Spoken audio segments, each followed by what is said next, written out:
Good evening, folks, and a hearty welcome to our drive-in theater. We have a wonderful evening's entertainment lined up for you, one that will provide several hours of pleasurable relaxation and diversion for you and your family. Did you fail to dress up for tonight's show? No tie, an old shirt and slacks, a house dress? Well, don't give it a thought. We're glad you came as you are. We just want you to enjoy yourselves. Don't forget to visit our refreshment center during the intermission or any time. You love the tasty array of snacks we have to offer. So will the youngsters. Everything is quality and so good. We hope you'll make this a weekly visit. Bring the family. Bring your friends. There are always wonderful new pictures to see, delightful snacks to nibble, a gay, pleasant evening for all. Oh, a word of caution.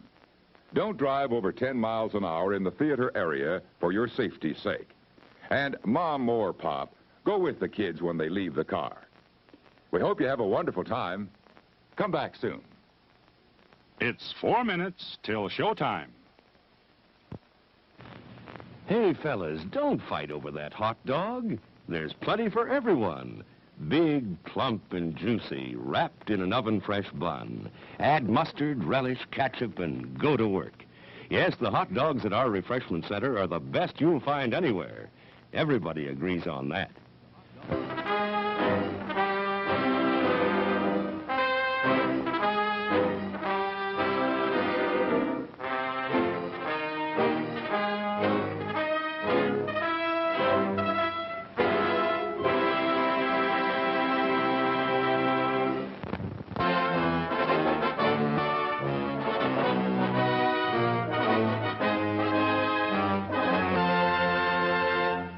It's 3 minutes till showtime. Thirsty?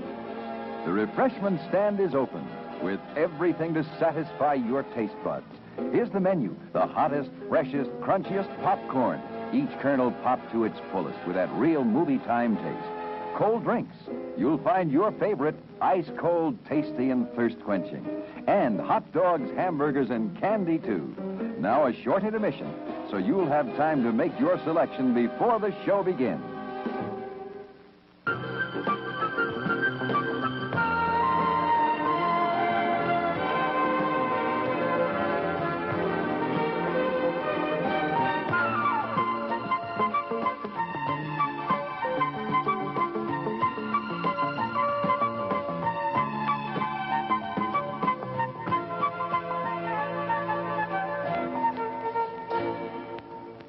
It's 2 minutes till showtime. Your attention, please. All new hotshot electric in-car heaters have been installed for your comfort and convenience. Just insert heater through car window and turn on the switch. When leaving, please turn switch off and replace on speaker post. Warning, high voltage. For your own safety, do not attempt to repair or remove wires. Do not attempt to open heater unit. If you need assistance, please notify the theater box office or concession manager. Top quality hamburgers, the most popular snack in the country. We serve them plain or garnished to your taste. There are words men live by, words of strength, of wisdom, and of peace.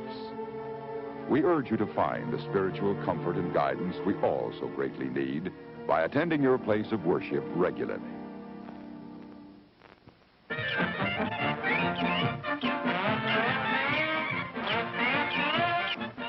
Just 1 minute to go.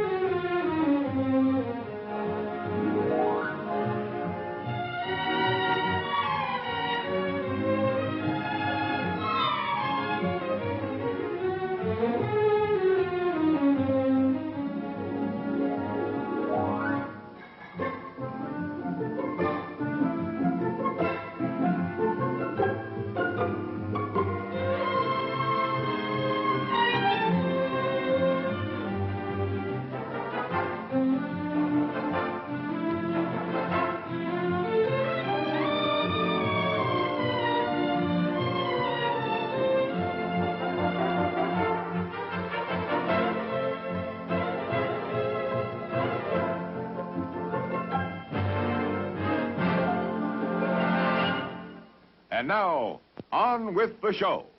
No, that's not big enough. No, that's not big enough either. That's more like it. We're delighted to have you with us, and we extend a cordial welcome to you. We've lined up the top stars from Hollywood and from all over the world to entertain you on our giant screen with the new, colorful motion pictures you've been hearing about and reading about. To add to your enjoyment, we're all wound up to bowl you over at intermission time with live wire service at our snack bar, where you'll find a tempting variety of favorite foods and beverages. Your continued patronage is very, very welcome.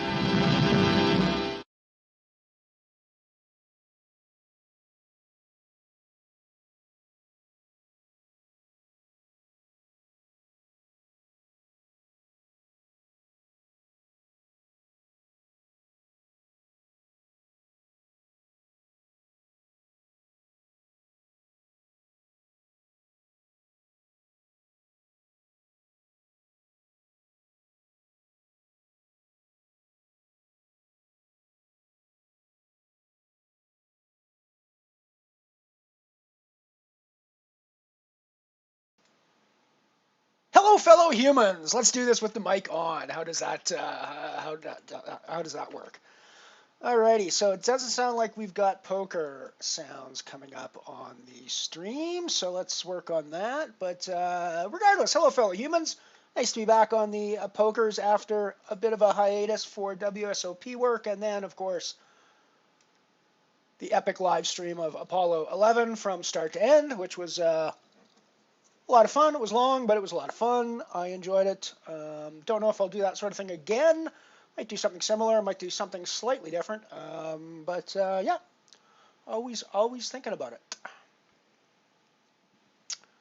Let's see if I can figure out what's going on with my poker noises. What's going on with my poker noises?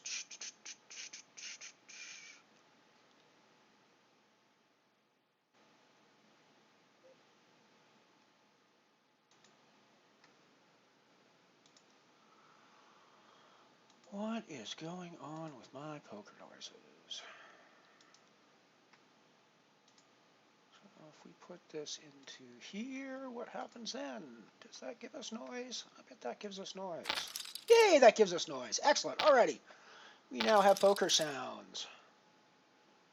Right, so I got the dark matter nano going on the upper left here. We've got the comet nano going on the upper right here. I was in the falling star. I am no longer in the falling star. It's a bit of a cooler end, but you know, one of those things where in a bounty event, you're going to go for the bounties, and you're going to get yourself in trouble sometimes when that happens, and that's what what happened with us. So yeah, so we're playing dark matter, and we're playing the comet nanos at the moment. Going to be rolling to some Poker Stars. Micro Millions Raz coming up here shortly at 12:30 my time, so about an hour, about 45 minutes from now anyways.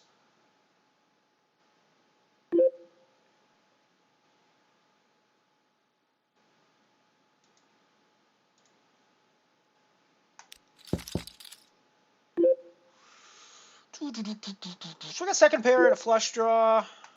Not a great flush draw, but not a terrible flush draw either. So, I mean, you know, I think we're going to definitely keep going for that.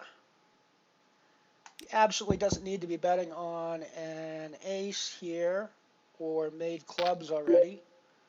It's possibly could be on a straight of some sort, but even that's a little unusual. Could be against a worse 10. We could be against an ace. I mean, it's hard to say. Unfortunately now, pretty much anything that he hit on the flop, we are now behind, which kind of sucks. I think we have to call anyways. So I think he can be just on a club often enough here. And he could be on an ace often enough here as well, but you know, I still think we have to call there. Still think we have to call there.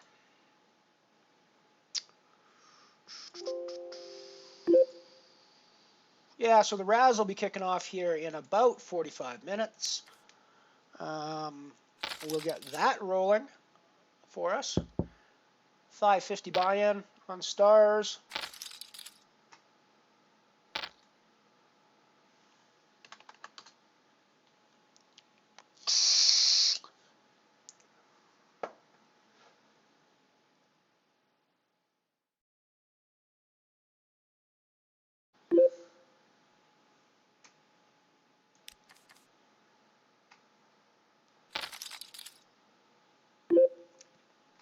Fish streamer is mic muted. Yeah, not anymore. I think we're on. I think we're on mic now. I'm sorry, I did put the poker sounds up, but yes, real Elron 66. This is me. I'll go back to 10 Jilly again, probably for my next stream. But yeah, I might play as Bricky Martin too. Who knows?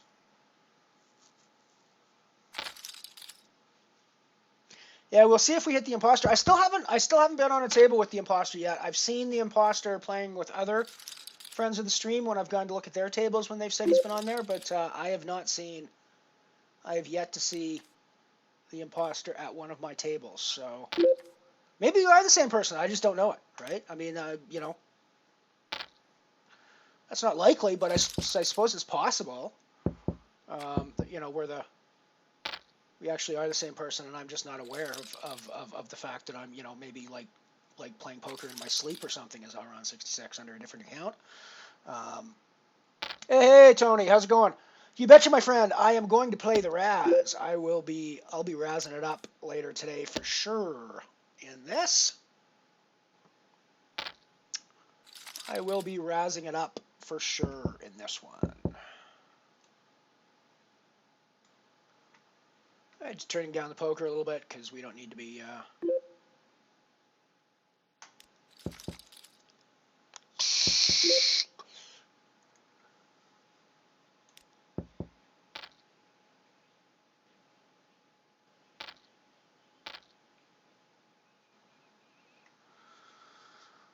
So let's go. Let me do a couple of things here.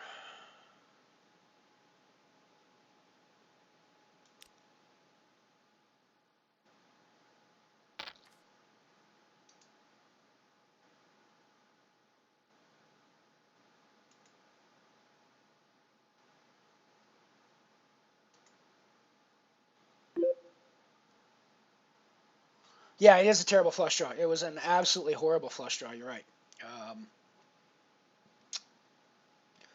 It is not the worst flush draw, but it's very close to the worst flush draw, frankly. Very, very, very close to the worst flush draw at that point.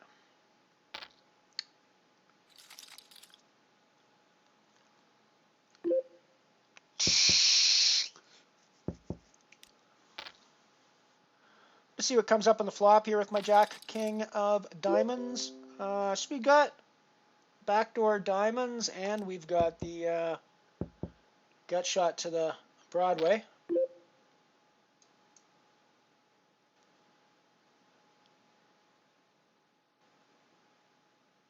I think for half pot, I think we're going to see one more street at least. So we now have the flush draw and the Broadway draw. So I don't think we're going anywhere again. We're going to be up against an ace here a fair amount. We're going to be up against hearts here also a fair amount, I think. And we hit our straight, which still isn't going to be ahead of any of the boat combos that are potentially out there, but I think that we can't get rid of our hand by any stretch of the imagination. And I think we just have to value. And we're either in or we're out of this one, I think. And we both got King Jack. That works for me. It's a shame the diamond didn't come up, but, you know, what are you going to do?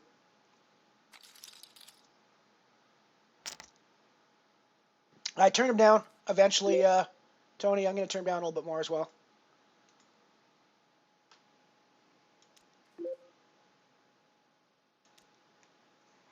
There might be some reverb. I'm going to turn the sound of my TV on so I can listen to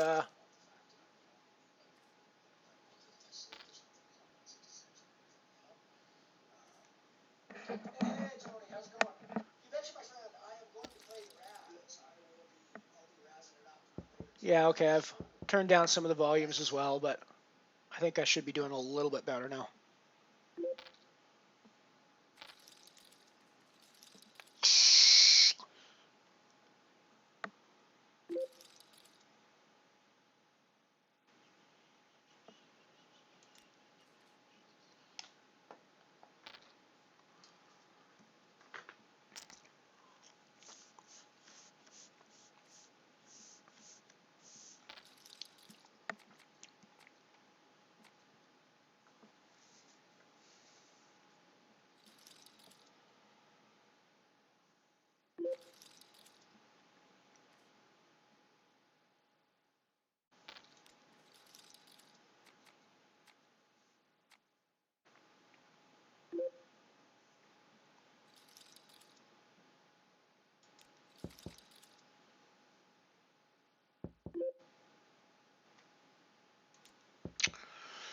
So for the record, we're on the final table of the, oh, that's the Dwarf Star. That's not the right, why is that not the right words?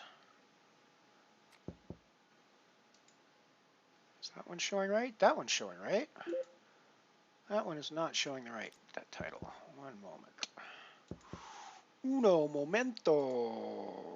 It shows there. Oh, we don't have any of this saved. It's only by sheer luck that the dark matter was showing properly, frankly, because it was that one happened to be where I was playing the dark matter the last time I streamed, I guess. So by sheer luck, it happened to be correct. However, none of it was correct. It should all now be. Why isn't that? Why didn't that change?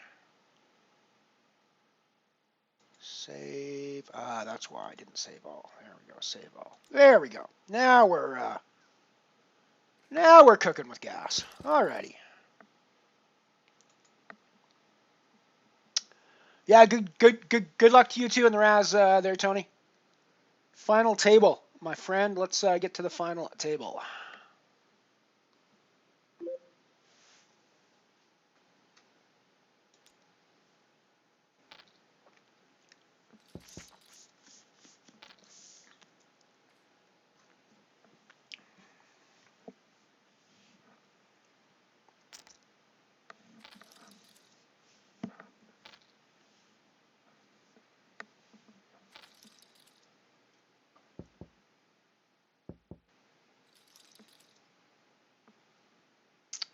A pair of sevens on the Comet.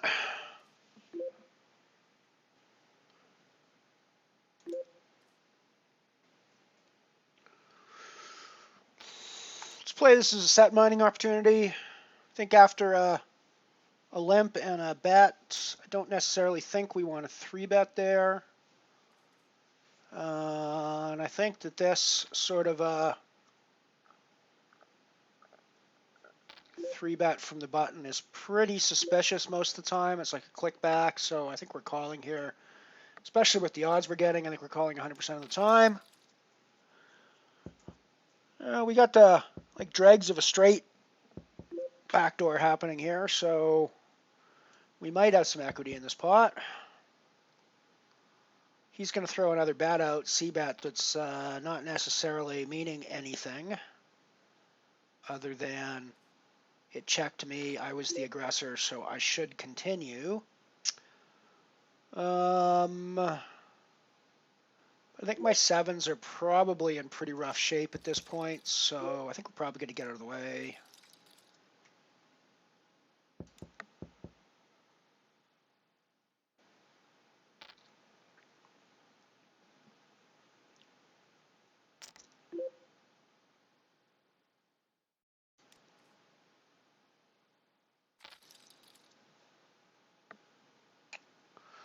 Sure would be interested to see what Pum Pum Chow had there.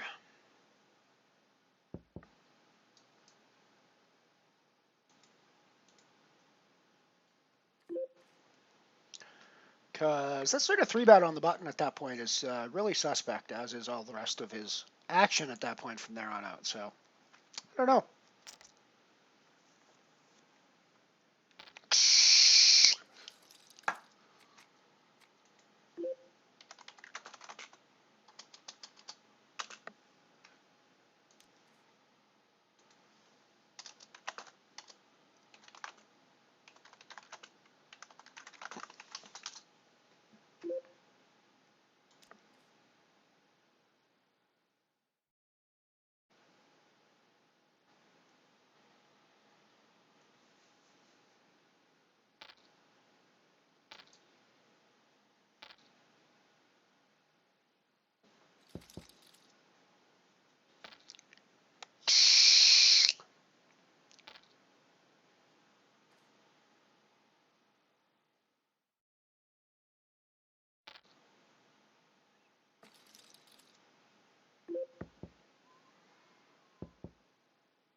going to put in a raise with my suited connectors on the dark matter. Now on a table. After a limp. We take it through. That's obviously that's the sort of best result there, I think, usually. Don't need to be fighting that one, I don't think. I don't think I'm going to do a suited one gapper there at that point.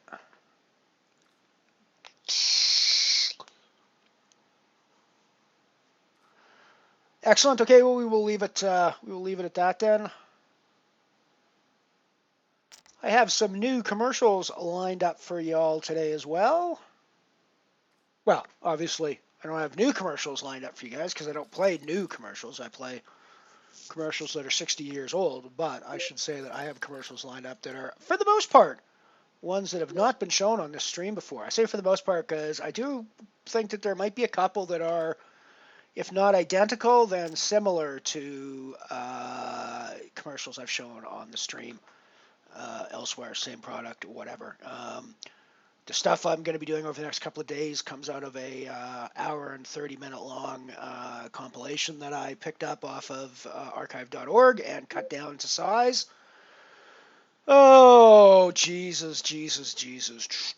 Ace, king, ace, queen off, ace, queen off. I'm probably never calling this off here, especially not with two people left to act behind. Blech. Crow spot, but what are you going to do?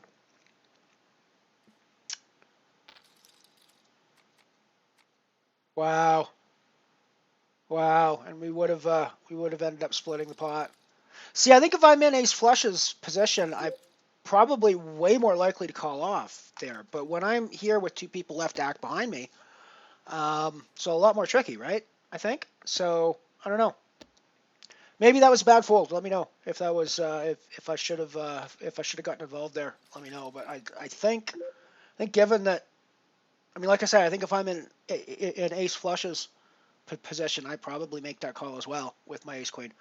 But given that I'm back in the order and I've got other people to act behind me, I don't think I can make this. I don't think that the calculation is the same, being out of position there, right? Well, let me know, please.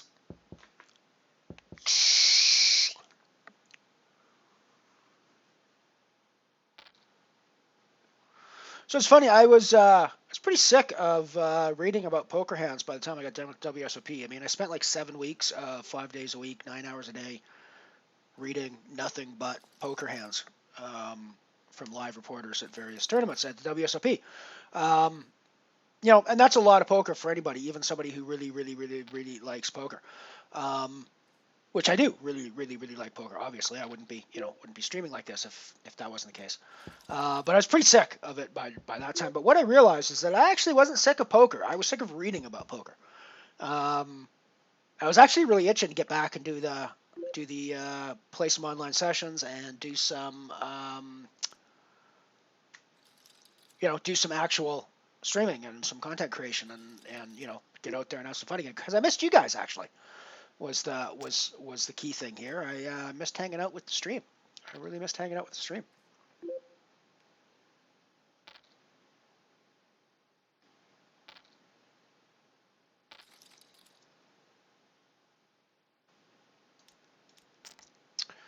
Alrighty, so this is a bit of a risky move over here on the dark matter, but we were in the small blind with ace 10, and there's a min raise and a couple of calls behind. So I think my squeeze here is not a terrible. And yeah, we wow, get called off by king 5. Holy crap. I mean, it is dark matter now, but still, folks, that's king 5. Wow. Already.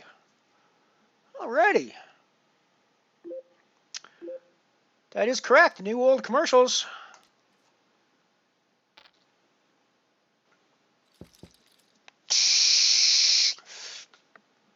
Oh, and Piano Cat.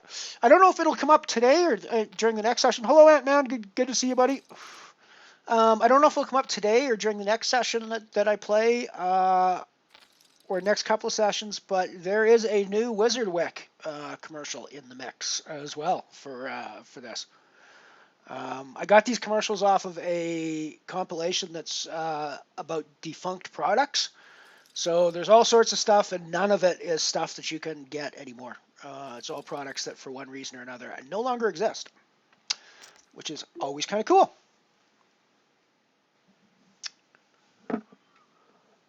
Always good to have you around, Auntie. Always good to have you around.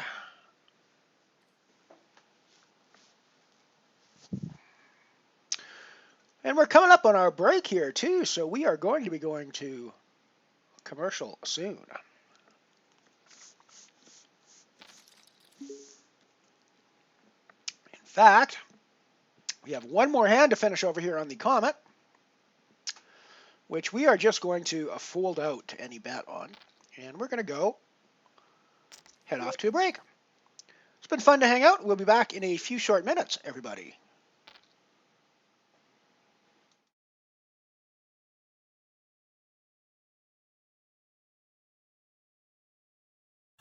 Easy on the eyes. Say, I guess we all agree to that. Well, a close-up often is easier on the eyes when you're watching television. And you can have a giant close-up whenever you want it with the amazing new Westinghouse electronic magnifier. Now, only the Westinghouse sets have this wonderful electronic magnifier that give you a giant, clear, crisp close-up whenever you turn this knob. For example, here's an entertainer at her piano as you'd see her on a standard size picture.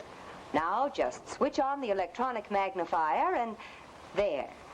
You're so close you can follow every facial expression, every gesture.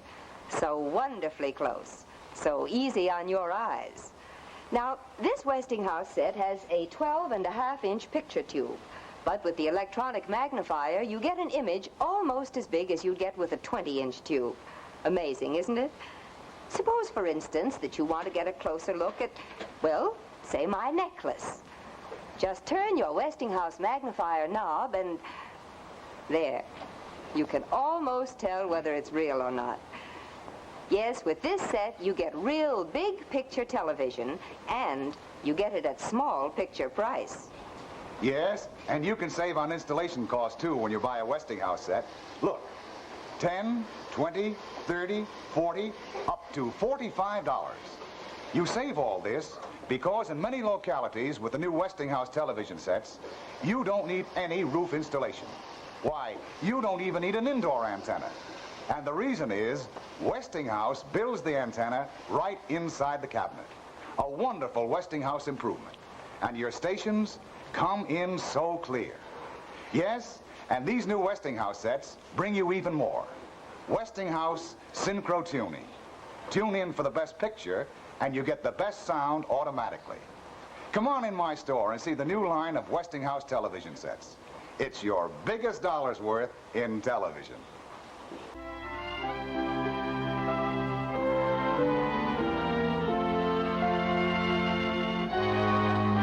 I've got news for you about Borden's Instant Coffee. 33% flavor in the spoon, more flavor in the cup, more flavor to your taste. Borden's gives more flavor, flavor to your taste. Try new Borden's Coffee. Yes, Borden's Instant Coffee gives more flavor every spoonful. In fact, Borden's is so different from all the other instant coffees. Every spoonful gives you up to 33% more flavor than any other instant coffee. And that's why you can always serve Borden's Instant Coffee with perfect confidence that every cup will be perfect coffee every time. Mellow and rich and bracing. Maggie Johnson, will you show the folks, please, the reason why Borden's gives more flavor? I'd love to, Kate Smith. Look, these are highly magnified particles of instant coffee. Now, other leading brands of instant coffees are hollow bubbles, like this. But Borden's flavor crystals are solid, pure coffee through and through. No air inside, like this. Now, this big difference, made possible by Borden's new flavor control process, is the real reason why Borden's gives you up to 33% more flavor, richer flavor, than any other instant coffee. So get yourself some Borden's today. You're going to just love it. That washer's the disgrace of the base. The skipper's shirts get dingier and dingier. No wonder. Even the last rinse water flush from your automatic is sudsy dingy. Think what's left on my clothes. Adjust the rinse cycle. Machine okay. What needs adjusting is your detergent. Use Sake Suds and Dash. You tend the machine. I'll tend to what goes in it. But that product over-sudsed and hindered proper rinsing. Now Dash keeps suds down. Rinses thoroughly clean. Well, I'll keep suds down by using less soap. That sacrifices cleaning power. Dash doesn't. It gives best possible cleaning without rinsing worries. Observe, Safe Suds and Dash likewise prevents costly suds clogging. That dingy look is rinsed away completely. So clean, they're positively navy. Dash, welcome aboard. For ship-shape cleaning, Dash.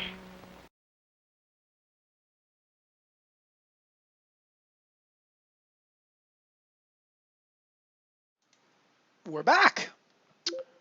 We are back.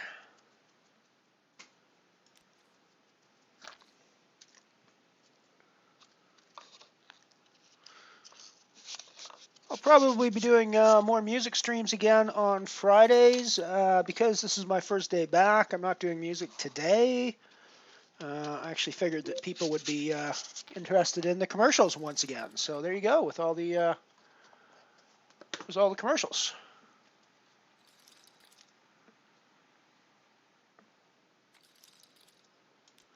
I'm going to call that and see. Yeah, thank you, Ant-Man. I appreciate that. That's what I was thinking from the position I'm in. Like I said, I think if I'm the last to act, I might be calling with my ace queen there. But when there's still people left to act behind me, I just don't think I've got the same. I don't think I can make the same calculation, frankly. So, but it's nice to get another perspective on it as well.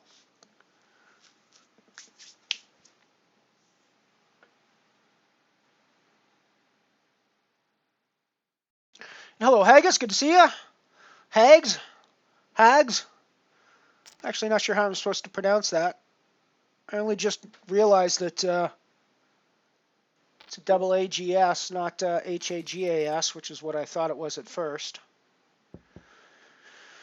Oh, how often does this raise mean he's got a 3? Be often enough that my 8-10's no good. Wow, so I've now got 2 pair. Ugh, gross. I folded the best hand. Oh wow, so I didn't fold the best hand. Although, at the time, it was the best hand at the time I folded it.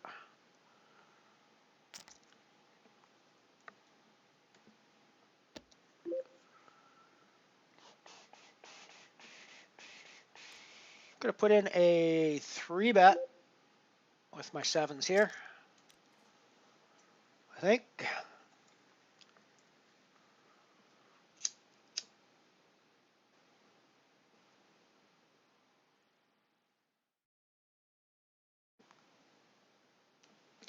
I have to say that the science in these old commercials is somewhat suspect a lot of times.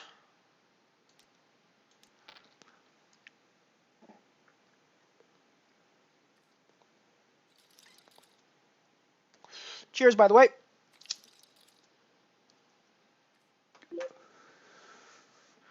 We take down the pot with our C-bet.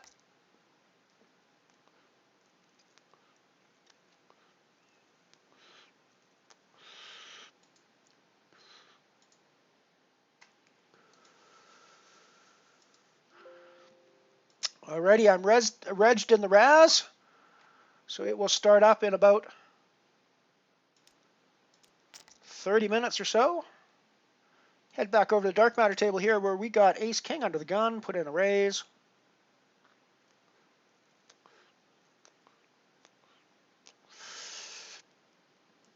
I think given our current positions, reg is closed on this one, I'm sure. Reg closes in 10 minutes, so it'll be closed very soon. But I think we're calling this off.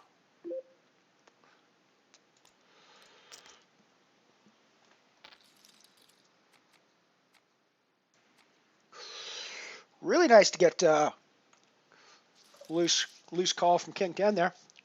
Like fucking super nice to get loose call from King 10 there. Thank you, sir. Appreciate that. Appreciate that very much.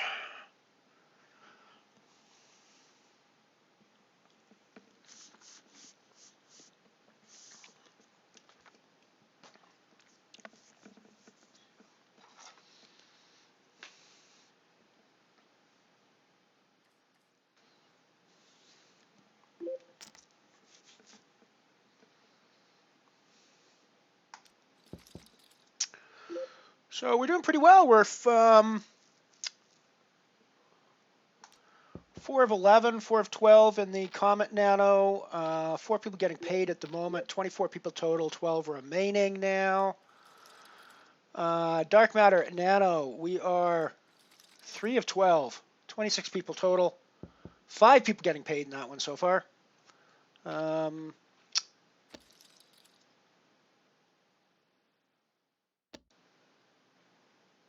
We're getting there. And Reg is almost closed in Dark Matter. Reg is still, there's ages to go in Reg for the Comet, I think, assuming it's still, yeah, there's still like an hour and 4 left in the Comet, so people can still Reg forever in that one.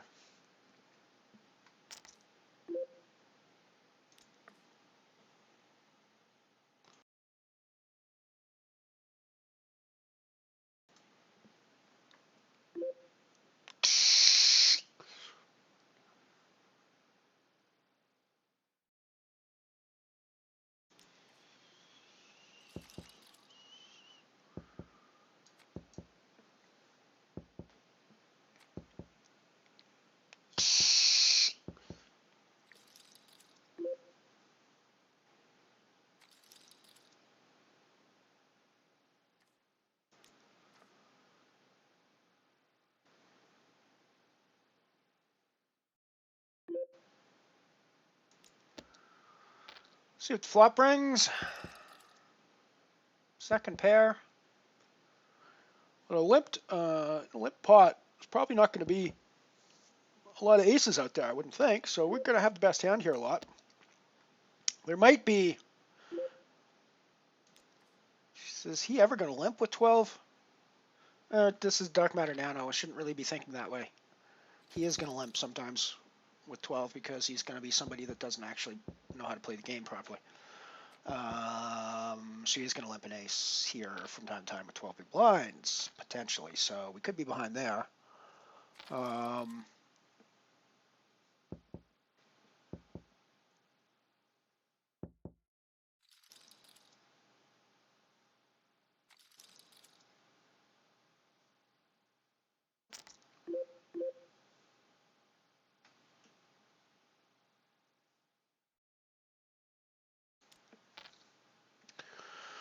Weird.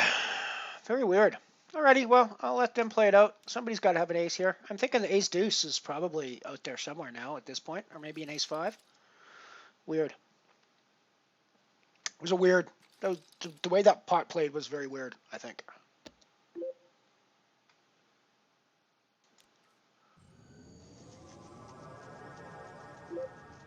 Mr. BK Hawk, welcome to the mothership.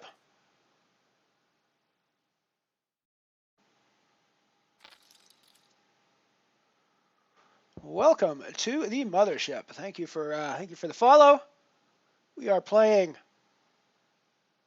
No Limit Hold'em Poker on a Unibet. At the moment, we are playing a Dark Matter Nano and the Comet Nano. We have a $5.50 Micro Millions Raz game coming up shortly.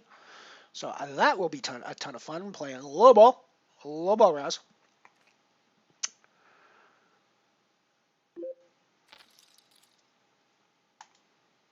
So we're up to 5 places getting paid on both. No, sorry, I lie. We are, yes, we're up to 5 places getting paid on both tournaments now.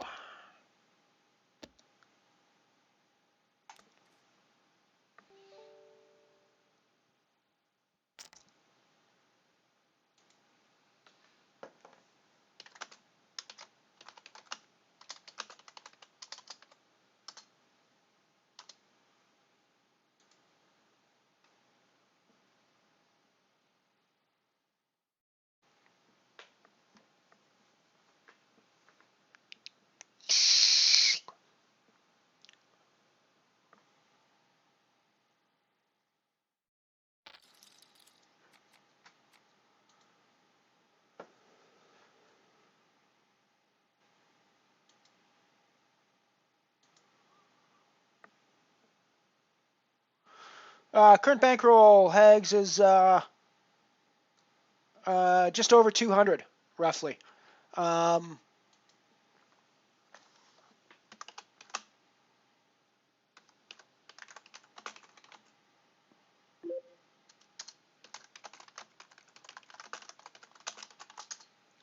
Although it's on screen, although the 196 is for some reason a little low. I'm actually 201. For some reason that 196 is €5 low, and I haven't quite figured out where the €5 problem is coming in. There's 201 in my account, however. 202.05 is what I'm playing on my current bankroll. So there you go. Max of 206, that is accurate. 206.89, that is accurate. And like I said, I'm not really sure where the €5 difference comes in. But the truth is that 196 isn't quite accurate. It's actually 202 at the moment, 202.05. So there's like €5.09 somewhere that my spreadsheet isn't accounting for, but I actually have more money than my spreadsheet says I should have, which is never a terrible way to have it. It's always annoying when it's the reverse and you have less than your spreadsheet says you should have. That's annoying, but I have more than my spreadsheet says I should have, so that's actually not a problem.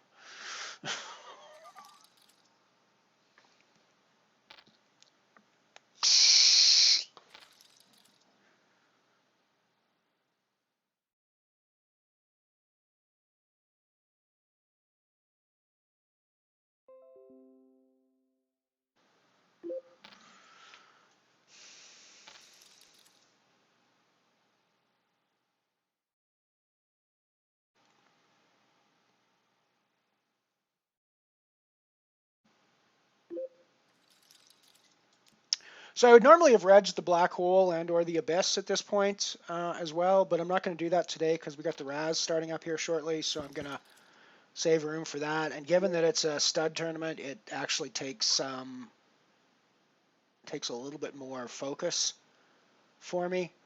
So I'm pretty sure I don't want to be playing 4 tables total when it comes up. I want a 3 at the most. So I'm going to stick with this. I might... There's some singularities coming up later that I might jump into, depending what happens with the Raz and what happens with these two. But we'll go from there.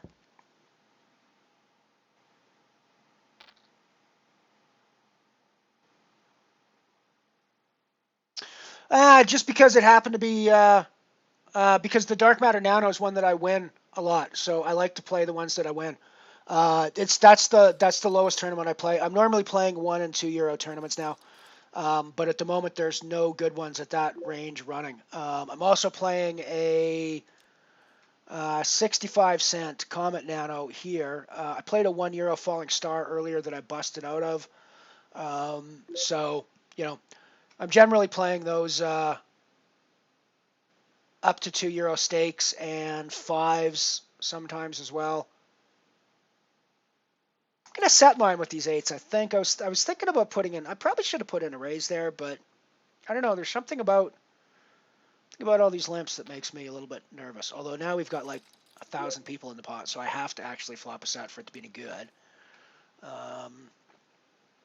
So I probably should have put in some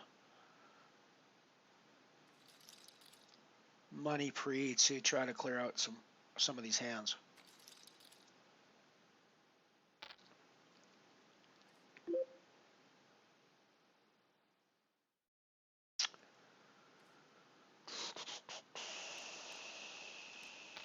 Should we clear some out here?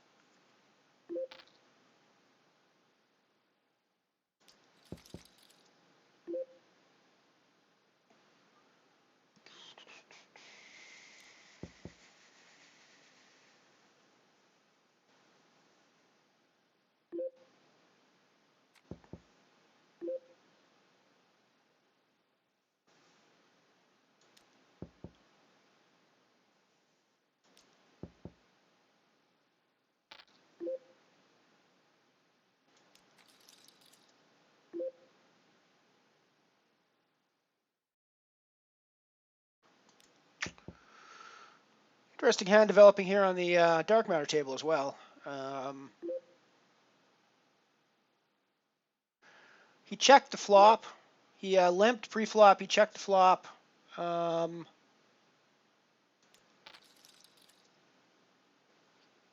Bet the turn.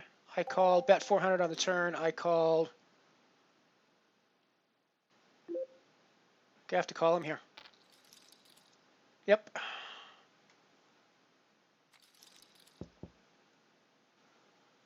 Go back over that eights hand is still playing out on the comment table.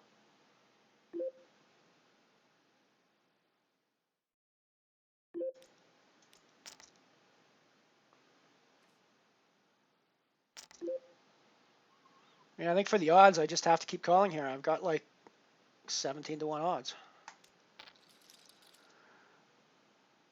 Right, the 9 takes it. That's cool. Gonna go back here because I'm about to put in a shove over top here. Wow, against aces. Just aces. Alrighty.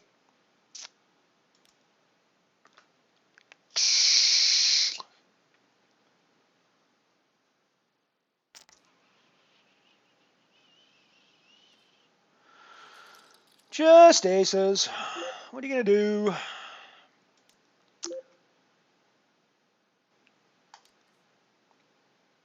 I suppose I didn't need to play my 9s that aggressively, but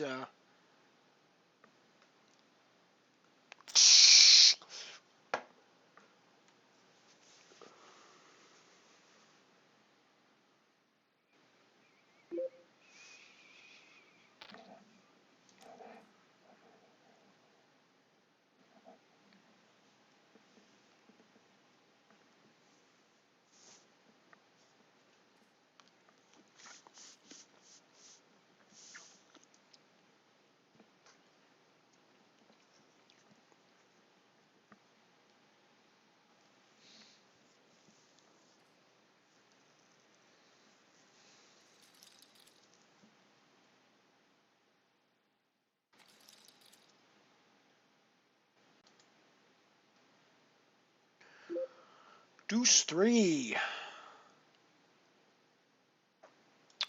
Not going to get involved with that, I don't think.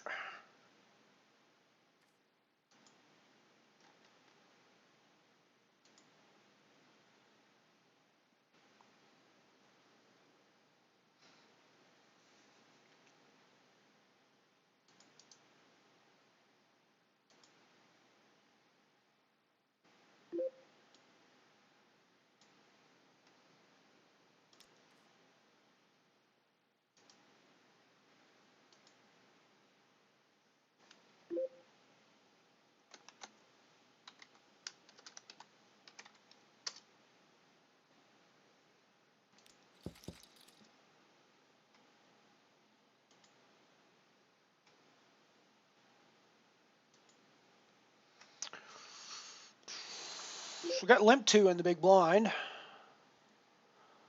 The moon was wonderful, Cleeds. I know you're here for some of it, but yeah, no, it went well. They survived the trip. They landed safely.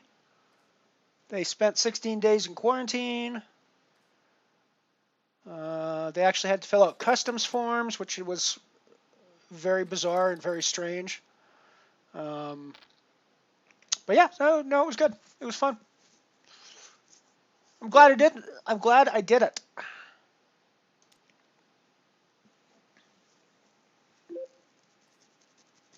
I've been thinking that I might do one stream a week that's got no poker on it as well.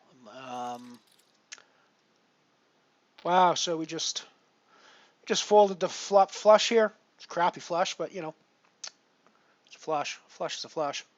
I've been looking at some of the stuff on archive.org, and I've been thinking that I might do some streams where I run an old TV program or an old movie or an old documentary or something like that, and we talk about it. Oh, wow. Wow. Do you see that, folks? It would have been flop flush over flop flush over flop flush. I wonder how many other people had spades. on the table that folded spades. That was sick.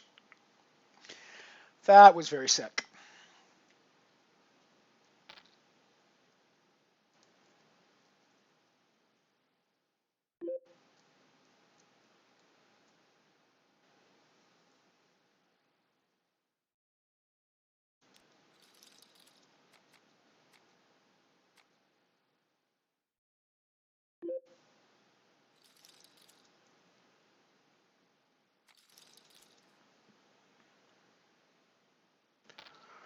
Got 10 minutes till the Raz kicks off. We would have flopped 2 pairs here on a somewhat flushy board. 3-4 is not going to be out there very often, but hey, anything can happen on these tables.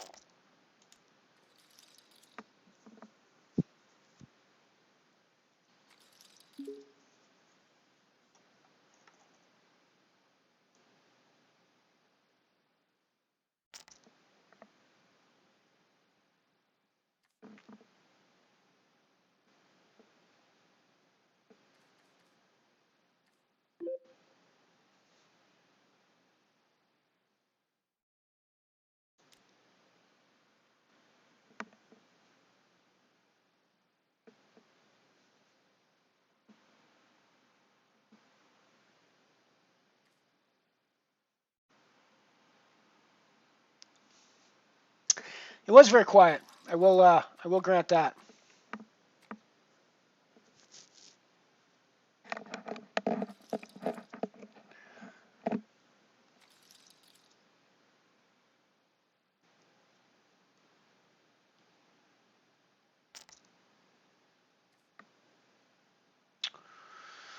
Oh gosh, Ace-4.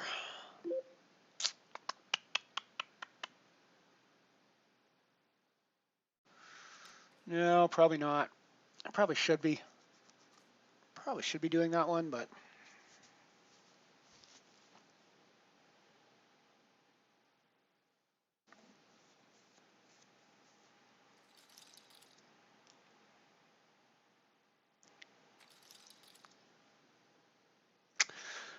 Ace-Jack suited, on the other hand. It's definitely something we're going to get involved with.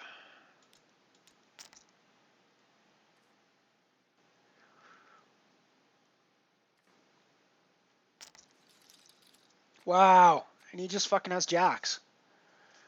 Crazy.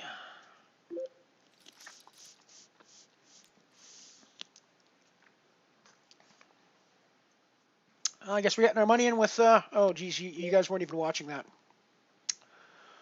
Guess we're getting our money in with Jack Queen over on the Dark Matter.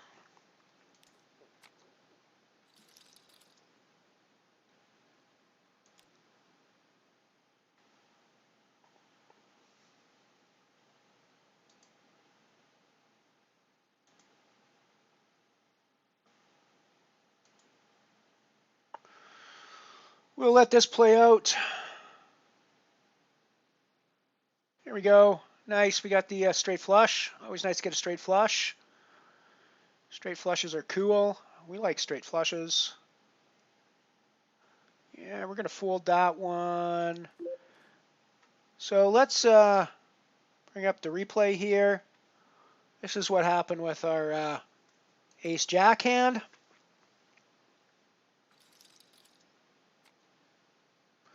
We got Ace-Jack on the hijack, so folds around to us, so we give it a shove, of course, which is, what you do at this point with Ace-Jack and 15 big blinds, right? And dude in the small blind just wakes up with jacks. Just wakes up with jacks. Which is why we were down in that position in the first place.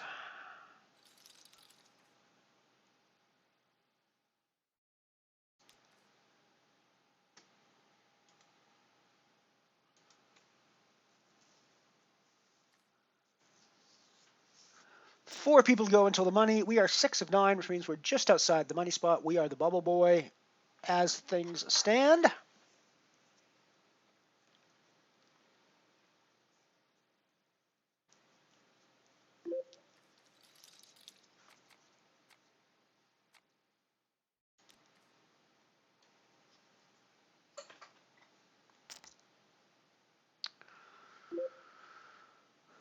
That puts us 6 of 8. Maybe 7 of 8. 7 of 8.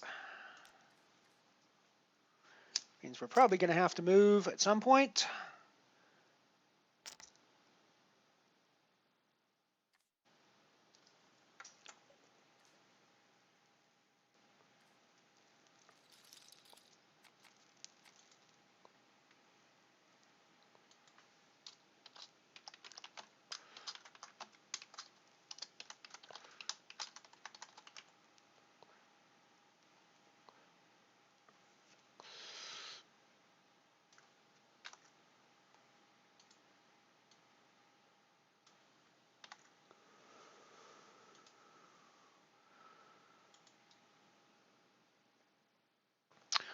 We got ace-king now in the big blind, so definitely calling off any action here. Or putting our chips in to action.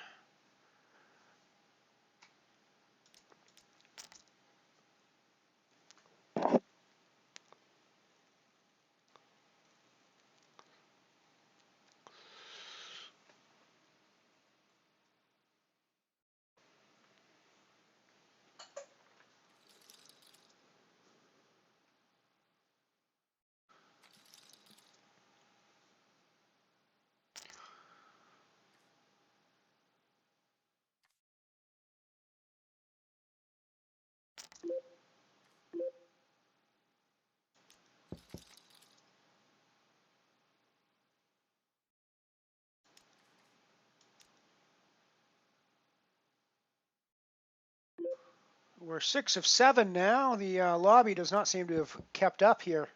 Oh, it has actually on.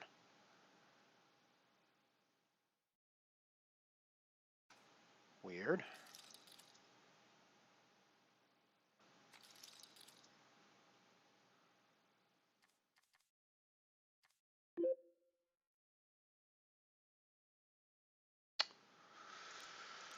Yeah, I guess we got to shove again with our ace-6 of diamonds. Ah, just wakes up with queens. And we are done in 7th place in the dark matter. So it's kind of sucky. Twice he just wakes up with hands against us. So we bubble, soft bubble in that one, 2 away from the money. Gross.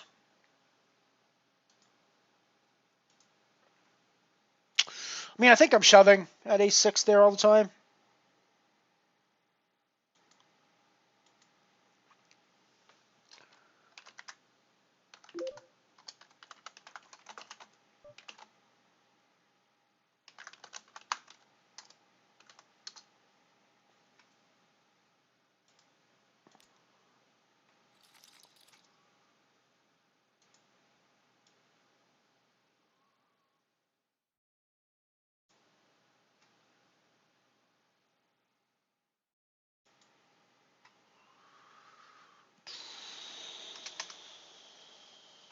Dark matter 0.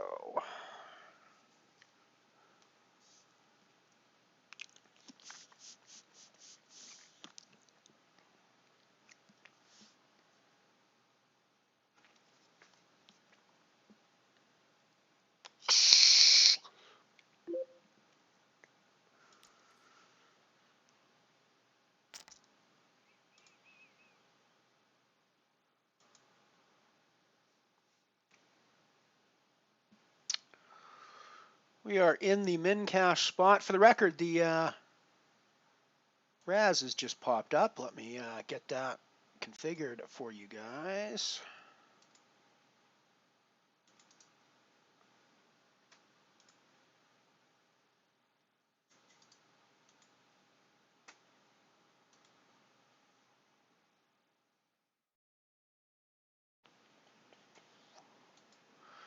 There we go. We got the Raz about to begin.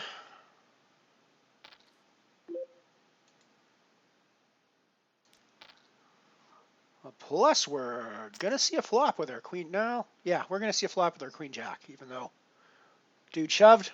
He only shoved for 65 chips. So, you know.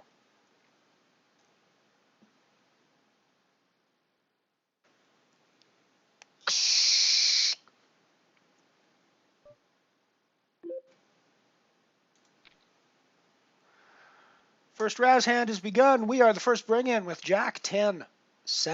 And we are going to be bring-in folding this when it gets raised to us. Which almost certainly will. Yep, there he goes. Raised to 150, and we're going to fold. Nice big Raz hand. Here we go, folks. We just lost our first big Raz hand. Good luck, Tony. Tony's going to be playing this one. Ooh, now there's a Raz hand.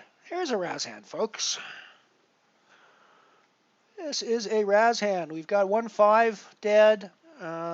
Dead aces and threes means we're less likely to pair those cards, which is nice. So yeah, I think we're definitely putting money in this pot.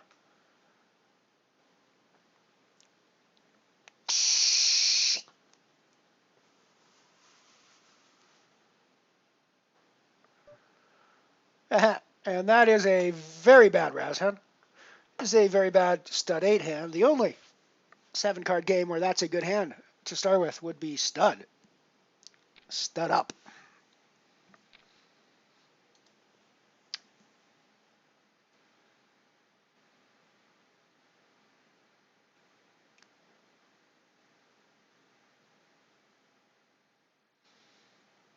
Yeah.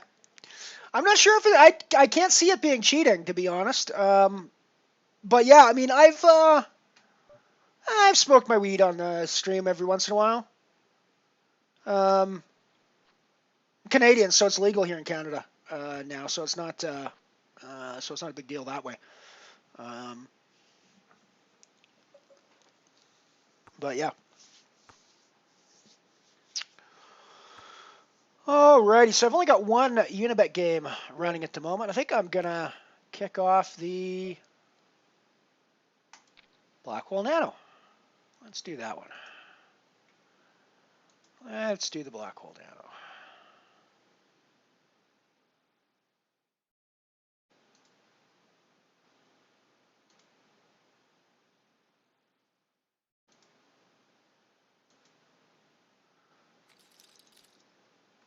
Alrighty, so let's get that all configured on the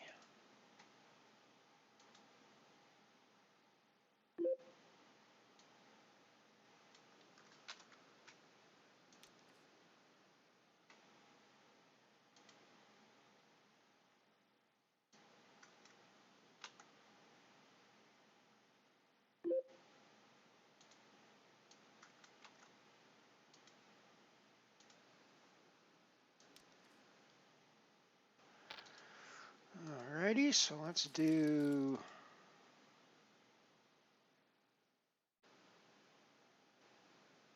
there we go. Blackwell Nano. Oh, I gotta make sure he's entered on my my stats.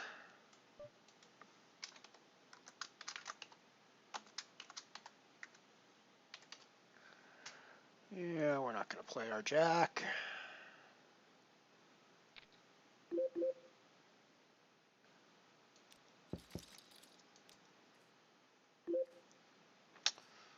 Got a gut shot straight here.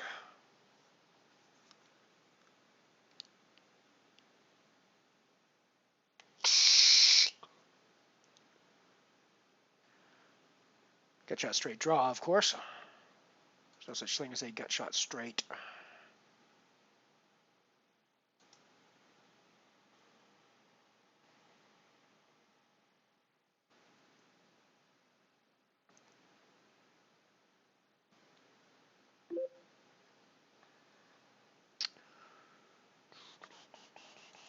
That's what I'm talking about with the straight draws.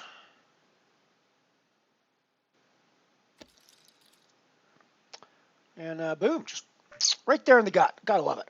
Right there in the gut.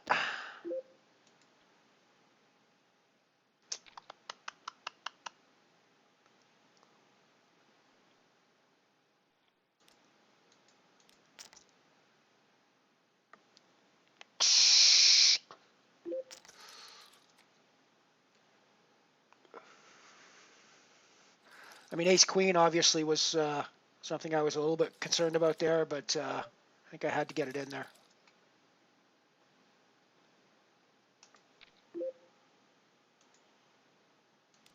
Got a hand potentially developing here on the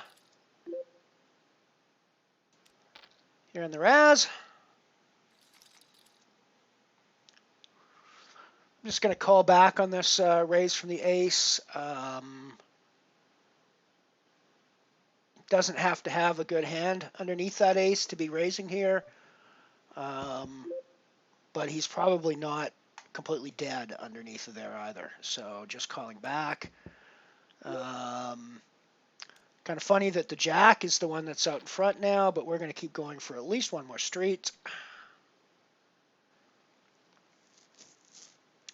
So we're definitely drawing to the best hand here without question. So we're not going anywhere.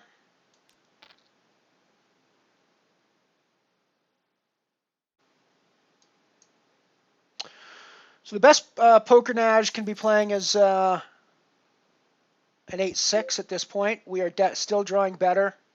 We're still trying to win that. We're still trying to win that, so I think we're going to see one more street. And we brick out. So we're on a 10. But a 10 beats the jack that he could be playing here. So I think we have to call. Ugh, and he just gets there. It's pretty gross run out for us there, given that we had the best hand going in. And, you know, we were drawing best all the way down. He had no business. I mean, he really has no business being in that pot with a jack. Obviously, I want him to be there because he's putting extra money in that I should be winning there most of the time. But that hand was just really kind of a gross run out for us.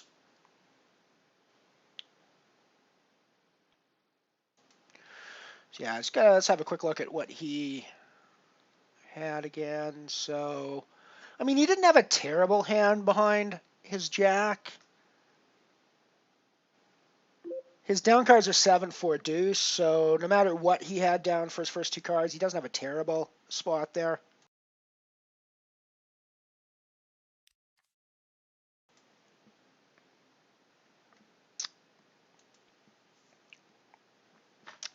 I don't know.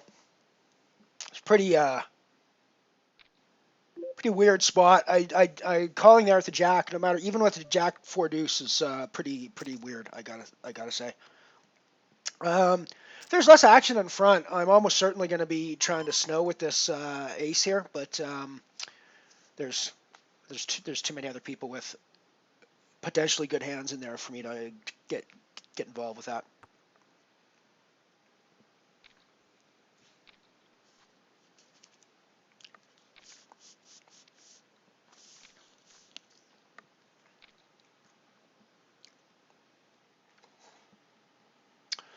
Hey, Night Chopper. Good to see you, my friend. Good to see you. Always good to see you guys. I missed hanging out with you guys. That was the biggest thing. I mean, I was actually never sick of poker, and I didn't have time to do it over WSOP, and I was sick of reading about poker. I needed a bit of a break that way, but I really have been missing you guys. I'm going to see if we can see a fairly cheap street here on this, because potentially, I mean, the queen's obviously a dead card, but, you know, ace-3 is never going to be terrible. We're now going to be drawing pretty good into a 3 card, so I think I'm staying around again.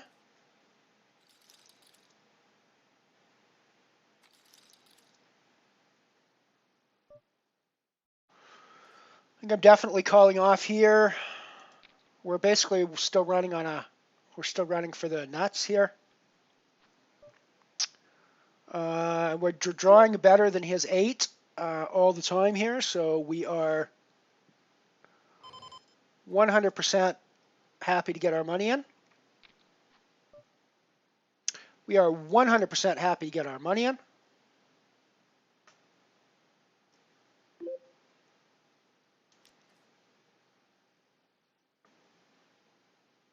I mean, we were 100% ahead at that point. It's possible he could draw out ahead of us, depending on what he was actually playing behind. But at that stage, there's no question that we had the best hand. So one of the things I like about Raz, you can actually be certain of where you are in many spots. It's not really true in a lot of the other poker variants that you have. But if you understand how to read the boards and read the hands, you can be 100% certain.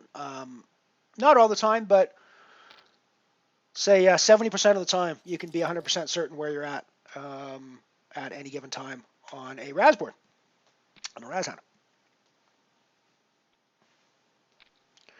And those other 30% of the time, you're still reasonably certain where you are. You know, and you're looking at things like, well, I'm potentially drawing better than his best hand. You know, he's got me drawing dead. You know, he's likely got me drawing dead. Those are definitely things that you can pretty easily see on a Raz board a lot of times.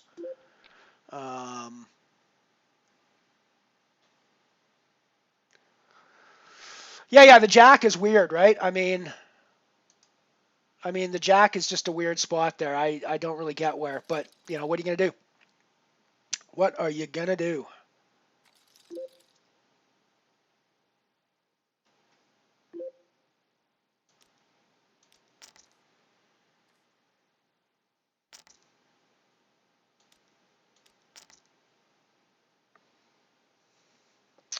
Alrighty, so that's definitely a nice looking Raz hand. We're gonna put in some chips with this.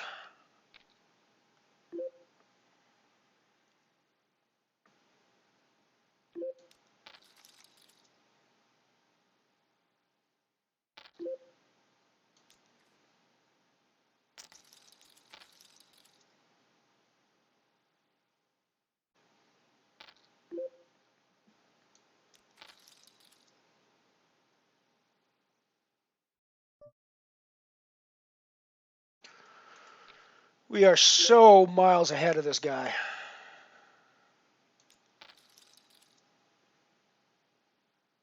That was a gross hand. On the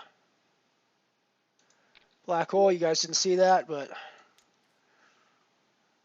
just I called off with a straight against a guy with a flush on a double paired board, so it was pretty it was a pretty gross spot.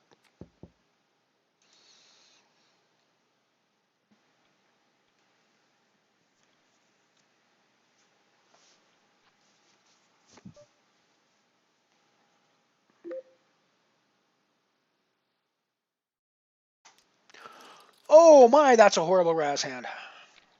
I do wish we were playing straight stud though. That'd be a nice straight stud hand to play with. Without any other hearts out there.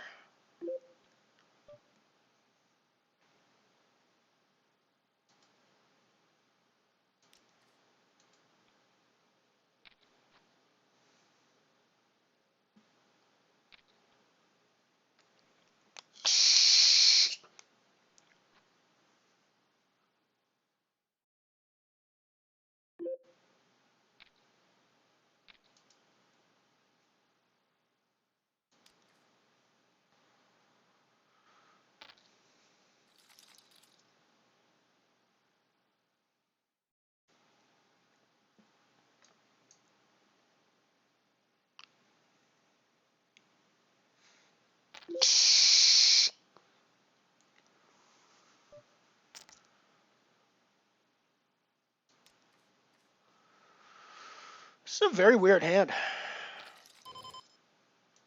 See what the boards bring.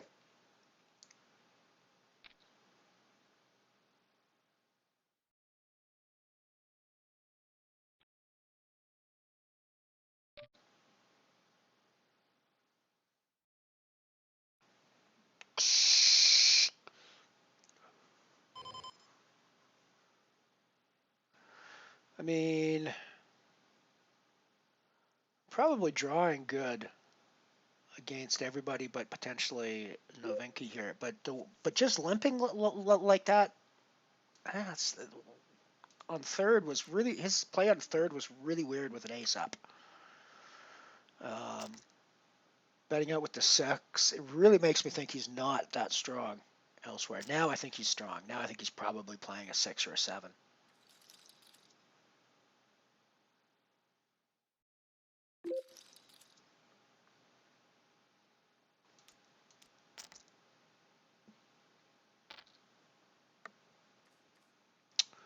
We're all in on the black hole on our first bullet.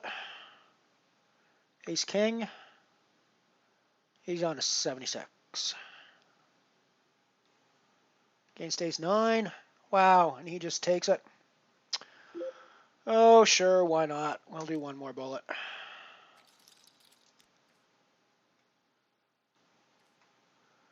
Because we got pretty much sucked out on there. Ace 9 hitting against us.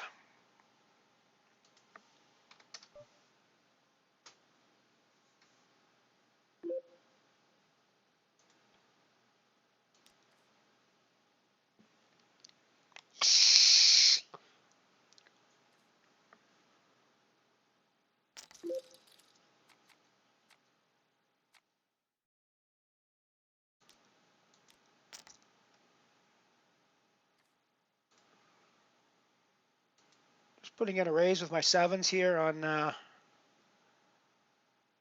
the Comet Nano board.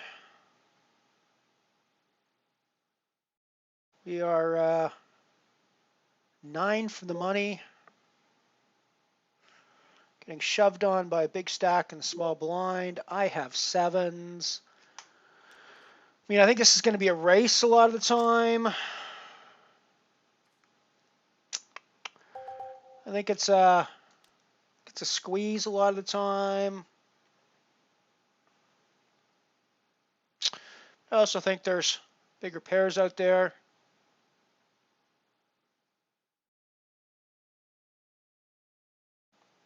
Yeah, I'll give it up this time.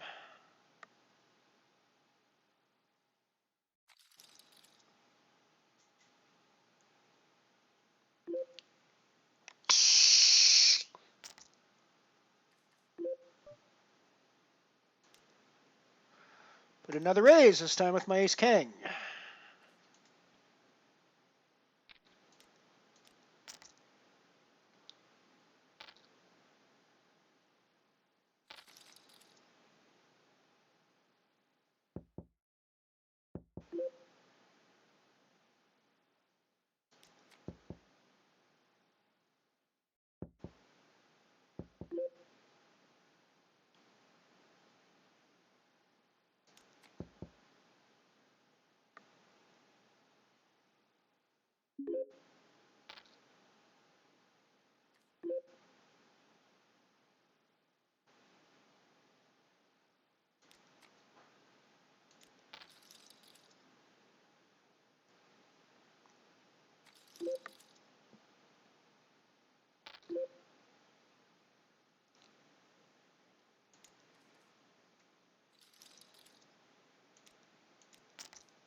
Just put in a raise with a pair of 9s on the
making a bit of a move here on the Raz table. I mean, we should have the best hand here pretty much all the time. And he still shouldn't really be calling with jacks, but looks like he's going to. I'm gonna guess his ace paired. That's the only reason he could be in this hand, I think, is fuck. It's just not going well for us.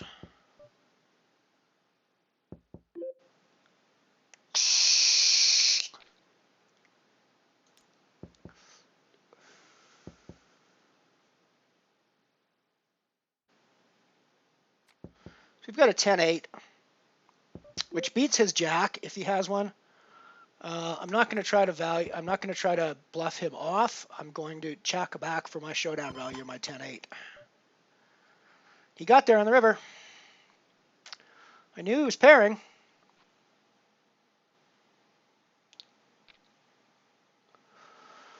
All right, Tony. It doesn't look like it's going very well for me in the Raz. I keep getting pipped by people that play really stupid hands or really weird hands. I don't know what's going on, frankly, but.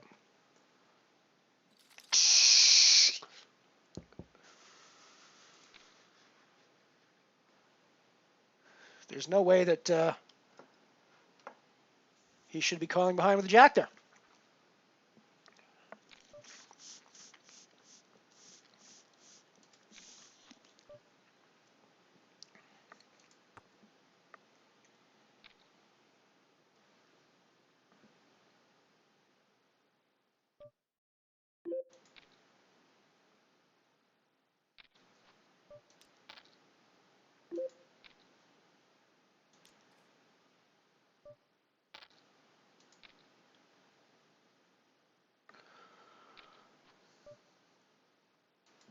I think my 97 is going to be good here a lot.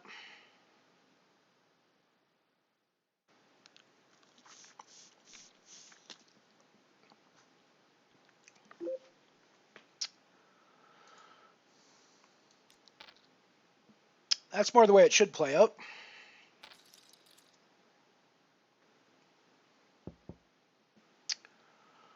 Got some action developing here on the black hole, Nano.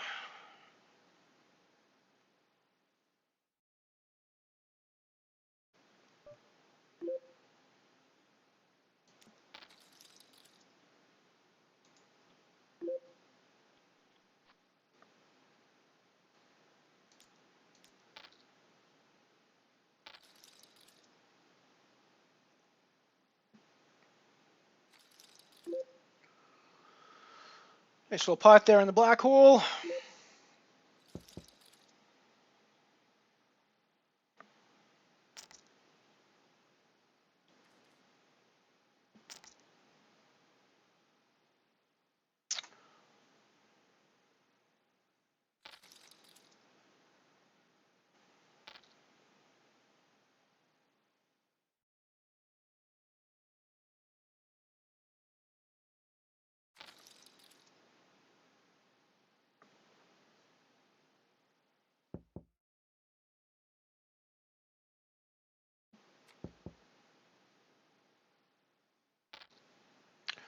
Give me another break coming up here soon. More commercials for y'all.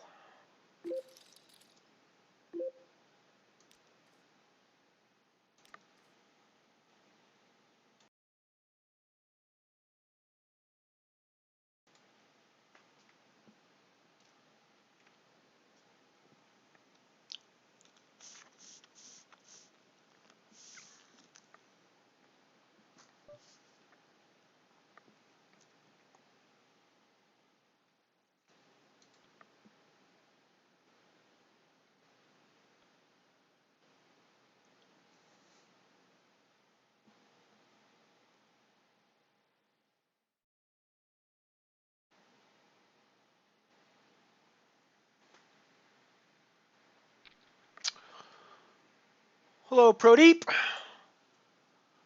It's a pleasure to have you here. Well, welcome to the stream.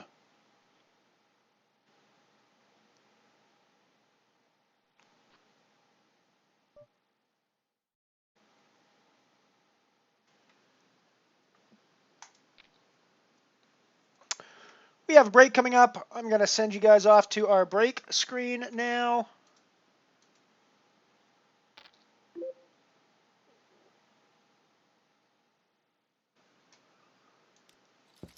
Well, that is assuming once we finish this hand on the black hole nano.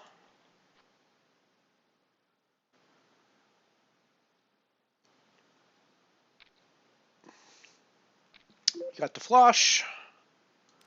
Let's value bet our flush.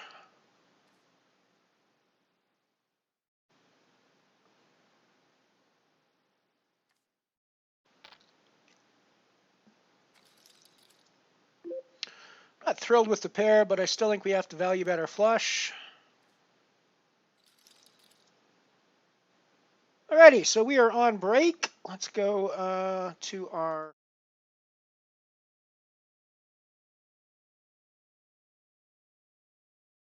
Can you read this? Well, it's pretty hard that far away. Yes, but you could read those words much more easily if you had one of the new Westinghouse television sets. Then, just by turning a single knob, you could come right in close like this. See?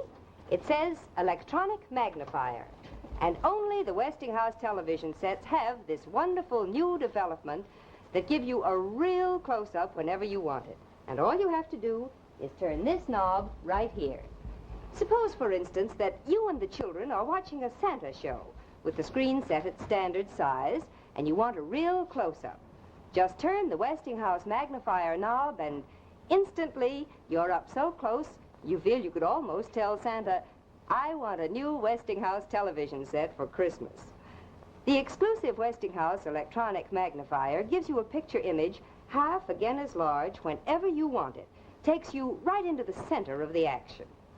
And now I want to tell you about another wonderful new development of Westinghouse television. It's called synchro tuning. And it means that you don't have to fuss and tinker with the dials like this whenever you want to get a good picture and good sound at the same time as you do with so many sets.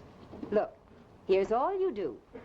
You just turn this dial to tune in for the best picture, and you get the best sound automatically. That's the miracle of Westinghouse synchro tuning. And listen, every one of the new Westinghouse television sets is equipped with a built-in antenna. Now that means that you save the entire cost of an expensive roof antenna in a great many localities. You save as much as $45. So if you want to save money and really see television, see it at its best. Just see me. Yes, let me show you the perfect Christmas gift for all your family. The television set that has everything, the Westinghouse. Enjoy real big picture television at small picture price. Now this Westinghouse set has a 12.5-inch picture tube. And it costs only $269.95. Easy, convenient terms can be arranged. Why not come in and see me tomorrow?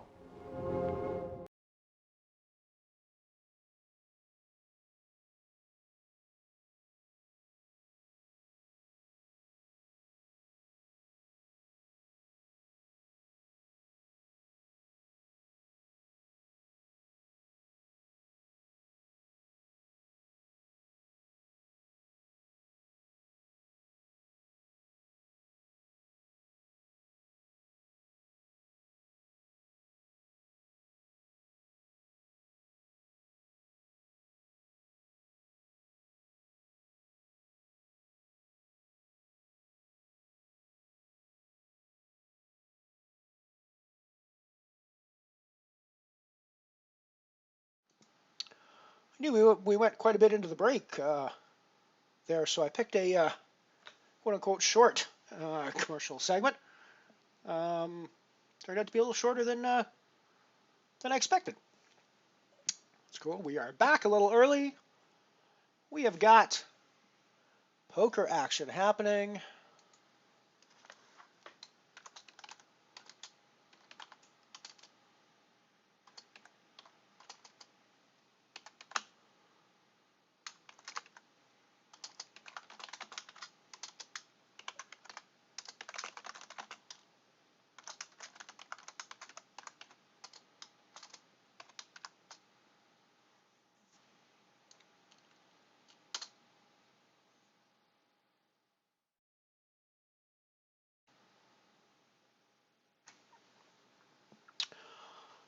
So just a quick rundown of what we are playing at the moment. We've got the Black Hole Nano top left. We are on our second bullet there. Let me correct that. We got the Comet Nano top right, and we have got the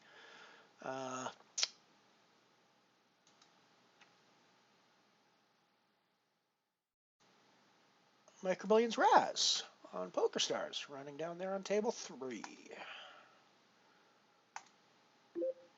2x bullets in the Black Hole Nano. Second bullet going somewhat better than our first bullet did.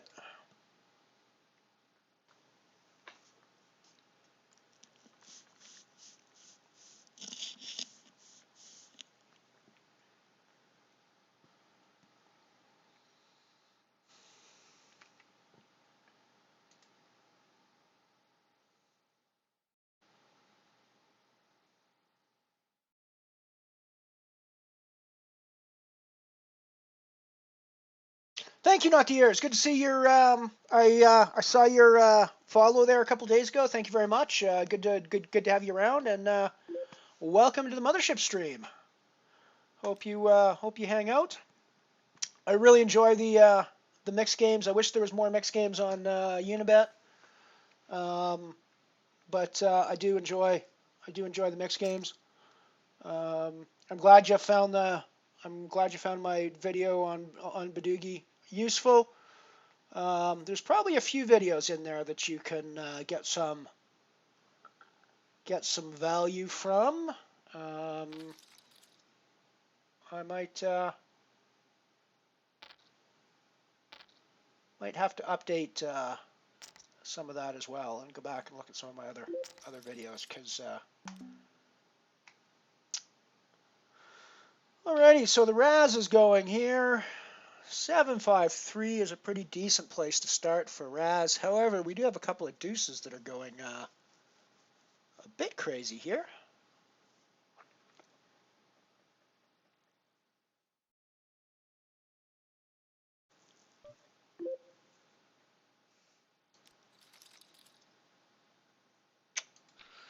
I want to see some streets with my 735.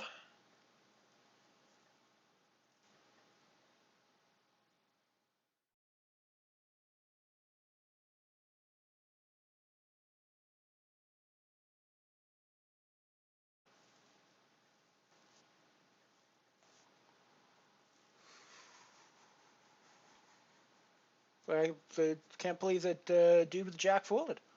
He never folds jack there. Alrighty, so we get the case deuce. Well, it's not quite the case deuce, but it's definitely a Casey deuce. We're ahead, so we're going to put some money in. We have just vaulted ahead on this hand, no matter what was happening before.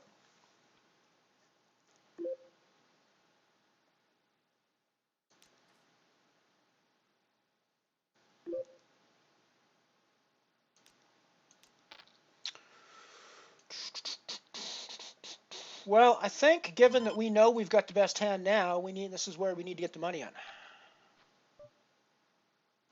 When we know we've got the best hand.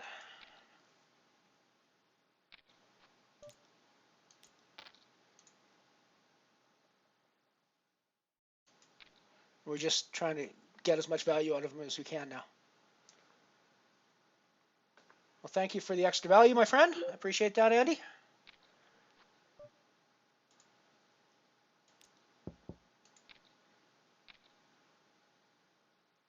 Like, we were never losing that hand. I don't really understand why he was playing it that way, but I guess he's somebody that doesn't read Raz boards very well. One of the things with these Micro Millions, there's going to be tons of people in these tournaments that just don't have a clue what they're doing.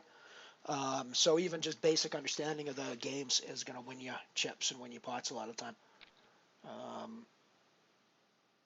You know, he had no business.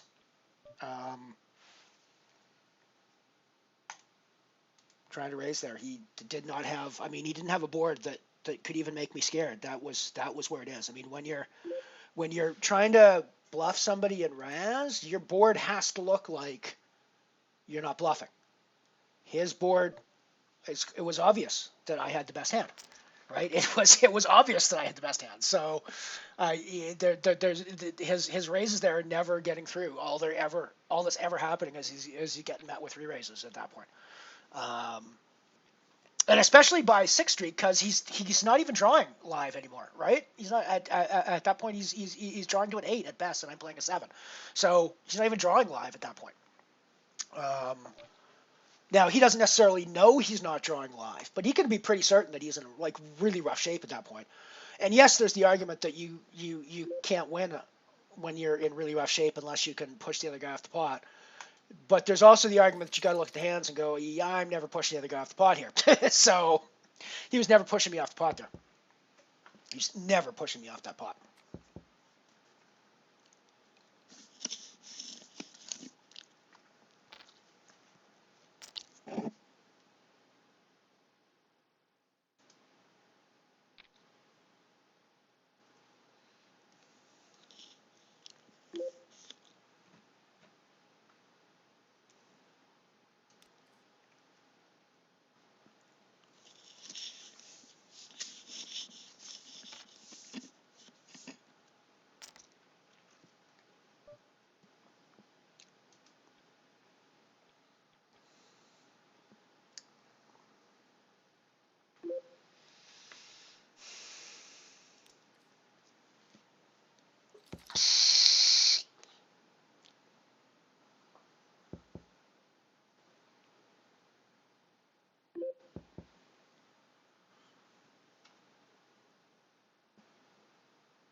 Three with 96 buried. I think I'm putting in a raise when it folds around to me.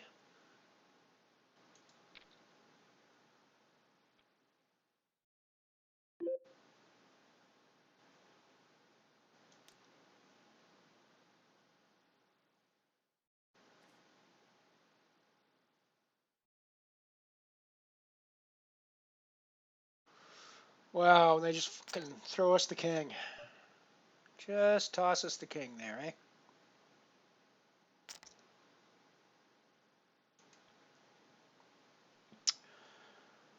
Just toss us the king there. You couldn't have given us a decent card there. Oh well. That's Raz. Raz will crush your soul if you don't if you're not able to just kind of wash it off, because the runouts can be just utterly brutal in those spots. You know, as we've seen with the guy calling with the jacks and me pairing up and going big, it just gets like super gross, right?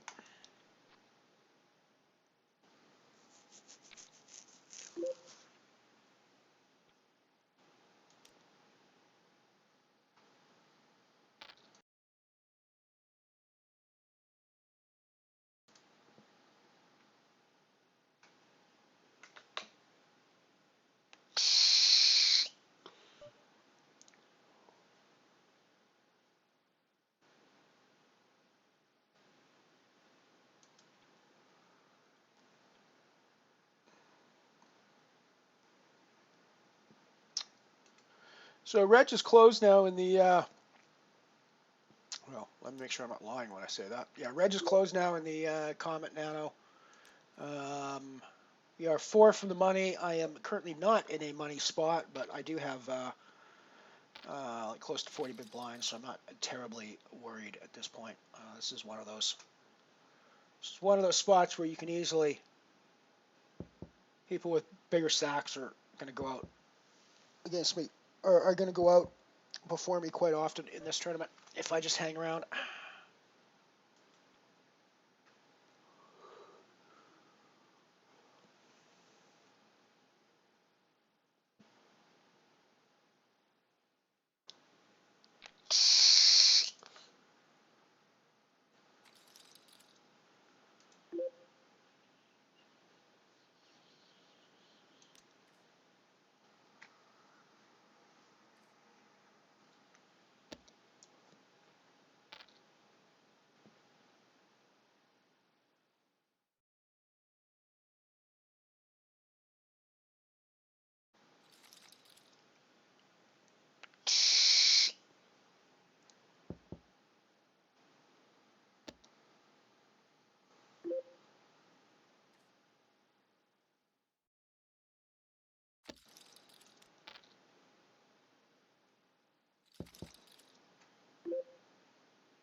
backdoor diamonds working for us here. Plus we got the gut shot to the jack. Gut shot diamonds still working for us. Let's put some money in. It's credible that we check after hitting the ace on the flop. I'm gonna call here because we do have second nut diamonds coming up. So we didn't hit anything actually.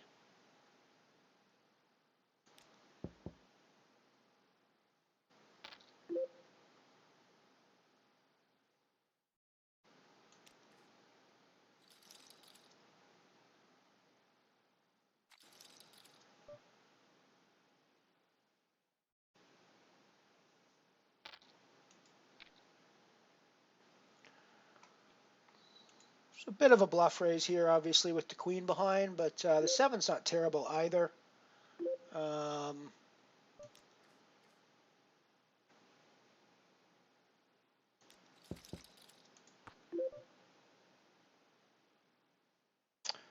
Obviously, that queen or that king isn't the best card in the world for me, but they both paired up, which means actually my hand is better than it looks. It's not nearly as good as it looks now, although we are playing an 87 potentially.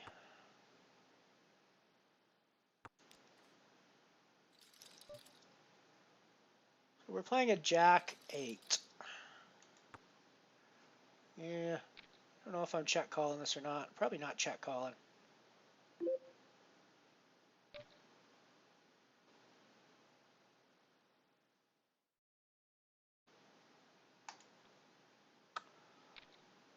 There's no way I was any good there.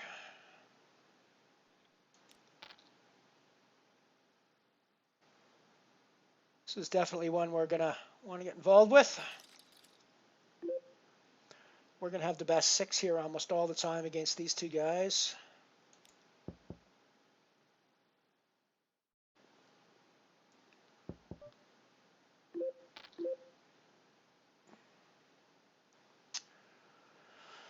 If I thought this was going to be a heads-up pot, I'd probably try to get Andy's money in right now. But I think in this spot, we're going to be able to get his money in later. So I think that the best thing to do is, and we just keep getting kings thrown at us. It's fucking gross. So we're still drawn to a 6, which I'm pretty happy with. So I'm not going anywhere.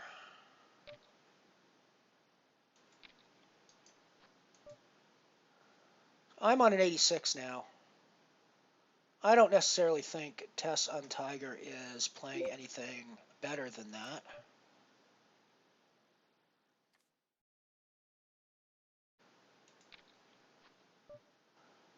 I'm on a pretty smooth 86. I think I'm probably check calling here. I'm going to lose to better hands sometimes, but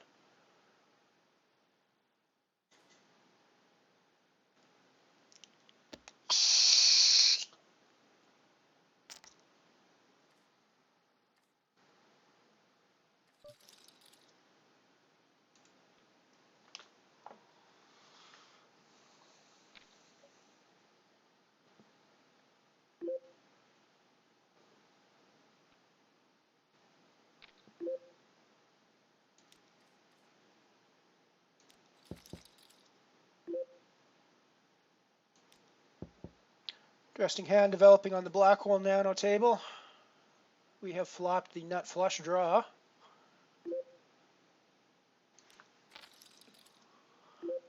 Now top pair with the nut flush draw.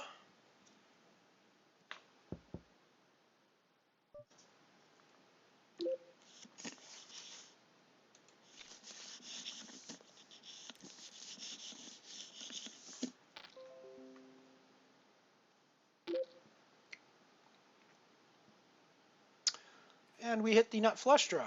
We hit the nut flush.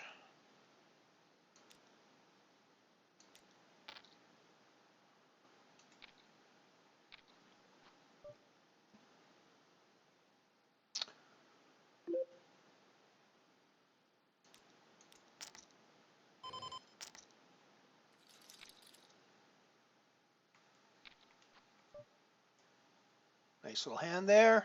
We've got a very nice hand developing on the Raz table as well, where we've got the nuts. And we're going to keep putting money in with the nuts.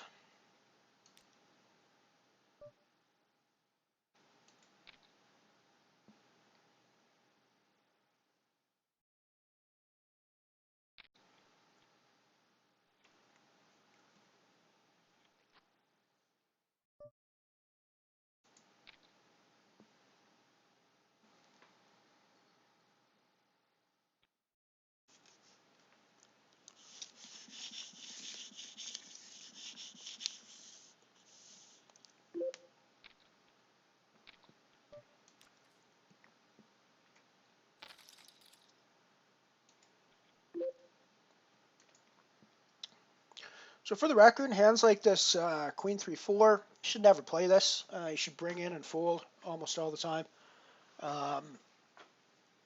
Your queen is never really going to play well in that spot, and they know it. When you've got your queen buried, you can play your queens sometimes when they're buried because people don't know you're playing a queen. There they know I'm playing a queen, and there's just it doesn't matter what two cards I have behind. The queen is obviously hobbling my hand, so yeah, you should. I mean, I see people play those with low cards, and even when you get there, it's still not a good play. Frankly, it's like that's being results oriented. It's probably a 9 is probably the biggest hand that you should be playing a lot of. And of course, it's all situational. If you're playing against somebody who's being super aggro, yada yada yada, right? So I'll take it all with a grain of salt. But generally speaking, if you're sitting there with a queen or a king and you're the bring in and you get raised, you never. It doesn't matter what two cards you got behind. You never want to be playing in that hand. In Raz, it's just not. It's not worth your time. It's not worth your time, your chips. There will be better spots down the road for you to put your chips in the middle.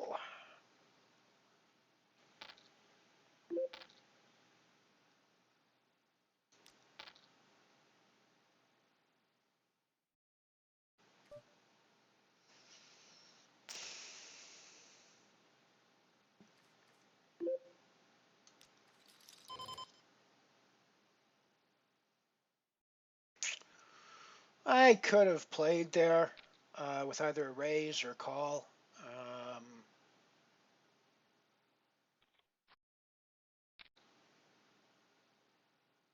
I'm not thrilled with the pairs, and I'm in too early a position to really be happy with putting in a big raise there. So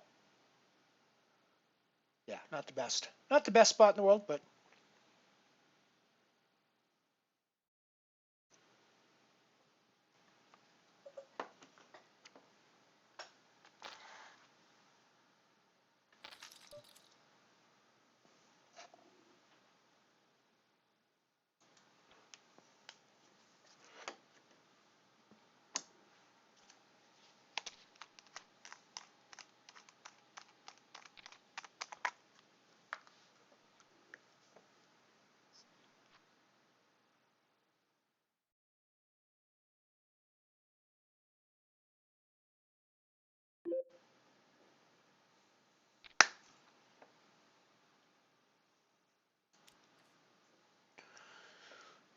King Jack 8 is never something I'm going to want to get involved with in Raz.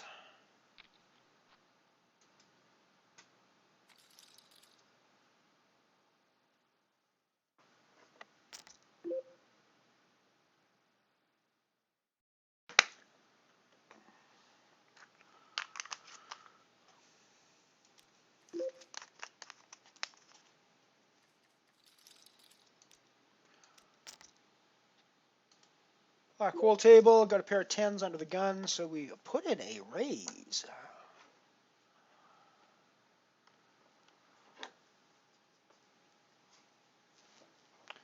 Gonna c-bet that as well.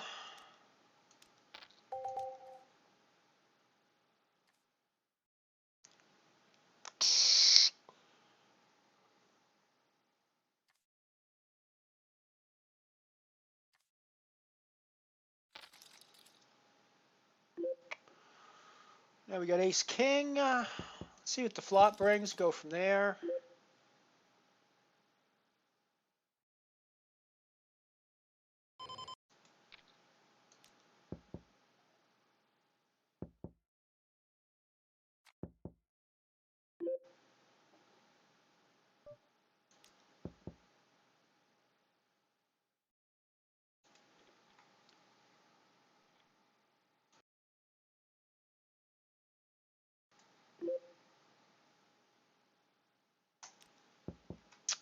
I think ace king's good at showdown here quite a bit, given the way the action's gone.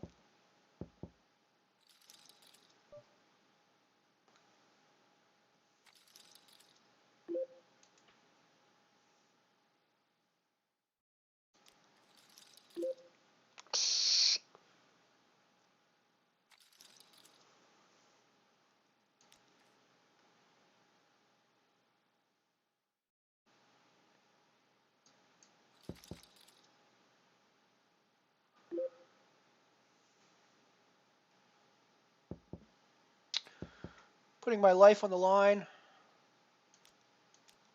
here in the Comet.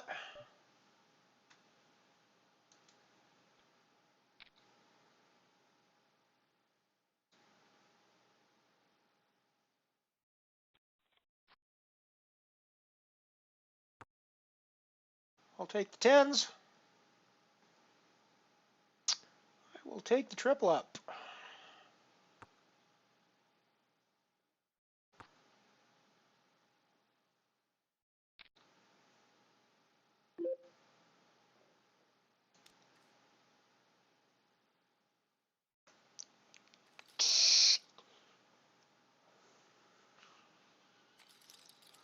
Alrighty, so that actually puts us in scoring position, well in scoring position here in the Comet.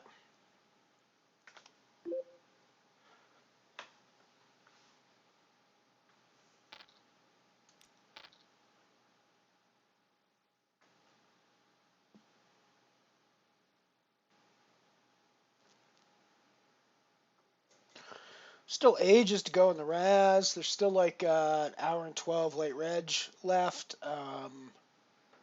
But we currently got 224 places getting paid. We are 115th currently.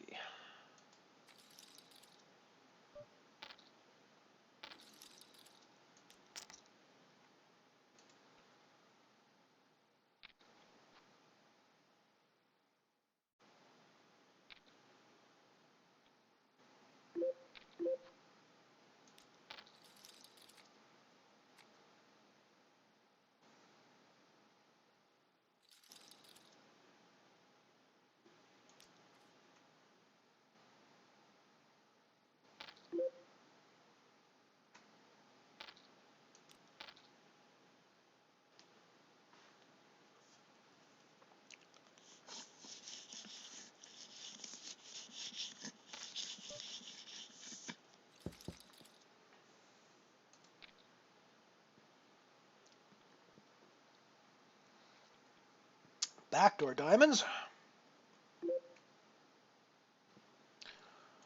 Not worth calling that much on, I don't think.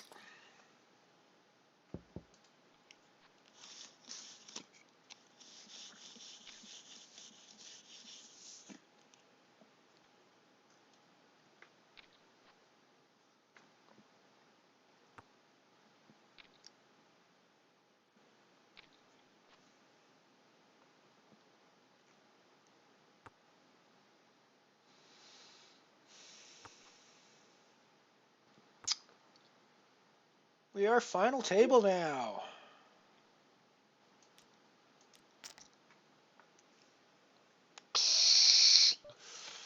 Of the Comet Nano. Crazy pop-up to our left.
And developing here on the Raz table, we put in a raise on the bring in and got called in 3 spots. Then it went just 2 spots called on 4th.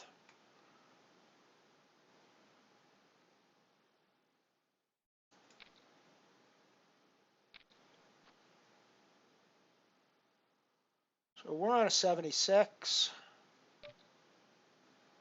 He might be playing a 5, but he doesn't.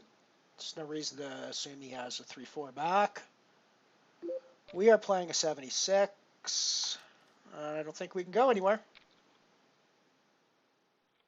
And that's why we can't go anywhere.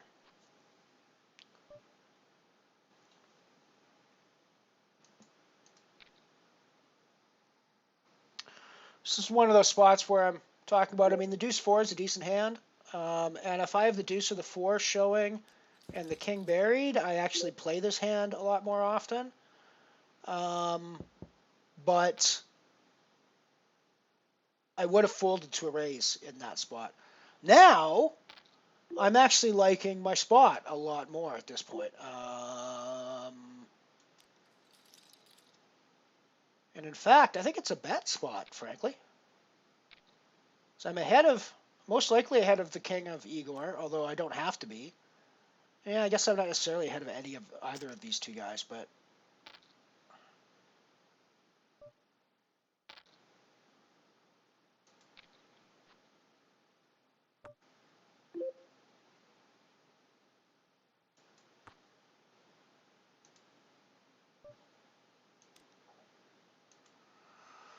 so we're on a king 10, which is never going to be good here. The worst hand he's playing, I think, is a king X that's better than a king 10, so we're out of the way.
Putting in a raise here.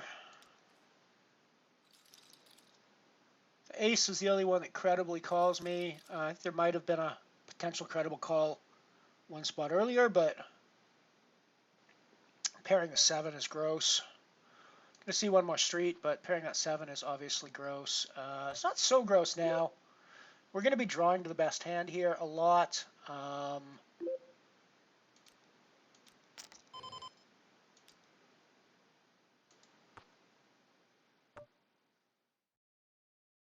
We're still drawing to the best hand. We can't bet, though. So I think we got a call because we're going to have our 7's going to be good here a lot.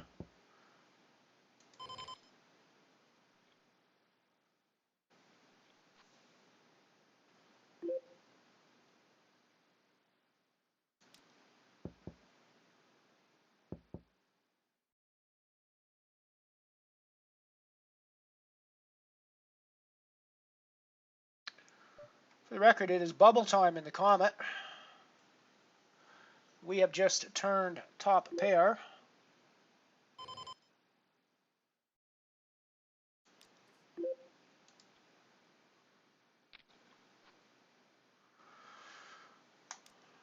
And weirdly, I think it's just going to check through. It's been check, check the whole board. but I don't really feel like I could bet much here. Even though I'm always ahead, there's 6s and 9s out there way too often.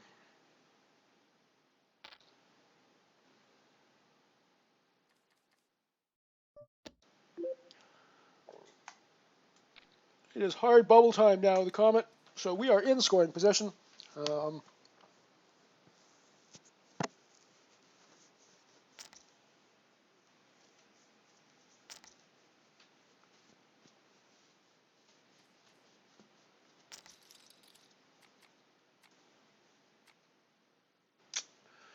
Crazy Papa goes down.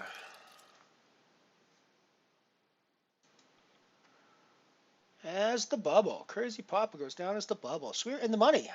We're guaranteed 129 now in the Comet Nano. So we're guaranteed to make a little bit of money off today anyways.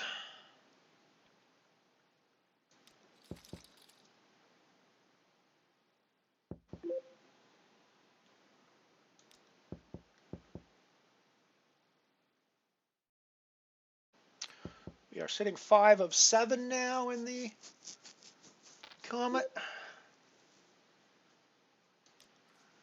The record, things are still going reasonably well for us in the Black Hole Nano as well. There are 15 places getting paid there. We are 12 of 63 at the moment. It's still regging in that for a while though, so, you know.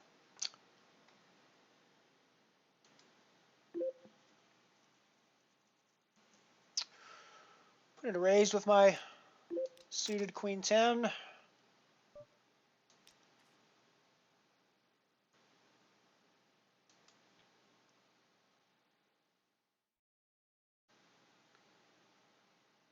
It's a very shovey dude, but I don't think I can call off with Queen 10. That's cool. He'll shove on me one. I can call off, and I'm significantly better than him. I mean, I was significantly better than him there, almost certainly, but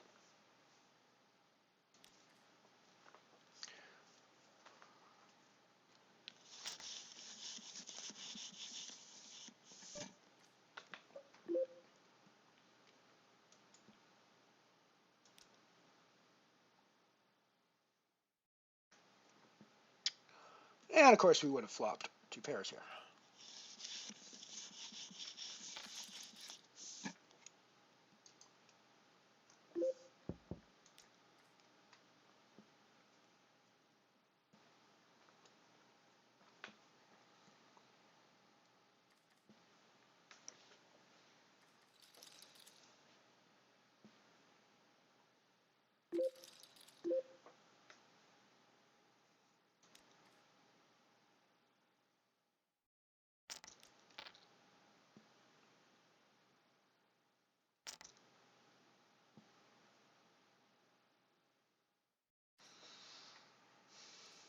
So I think I'm calling off here if it folds to me. I think even when it doesn't fold to me, I'm making the call here.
We're on a Jack 8 now. He's on a Queen at best.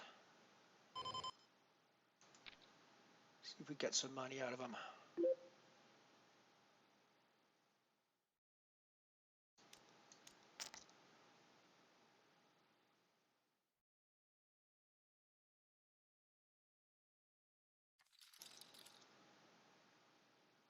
Yeah, we got a little money out of him, but we didn't get any money out of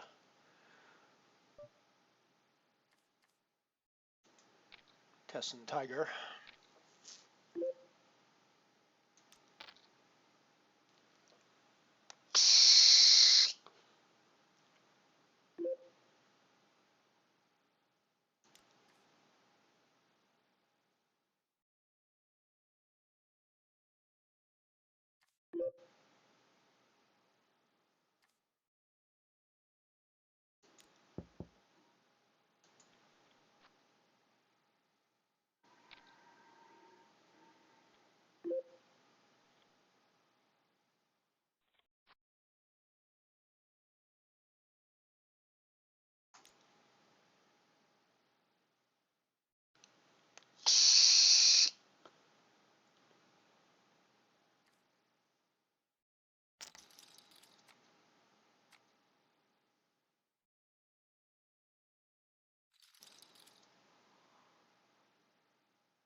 A 5 of 6 now in the Comet. Guaranteed 172.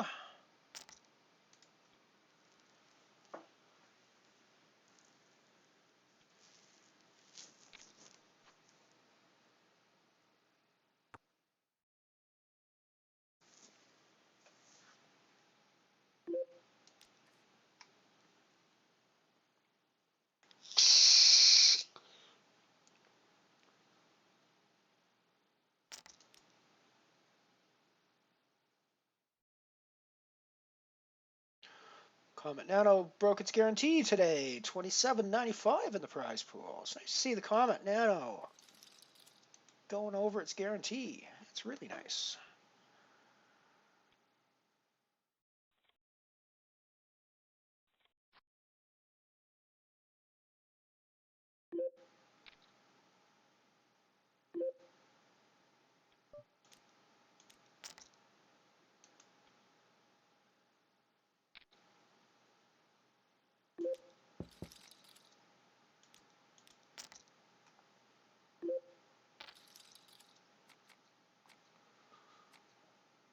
And we are done in the black hole.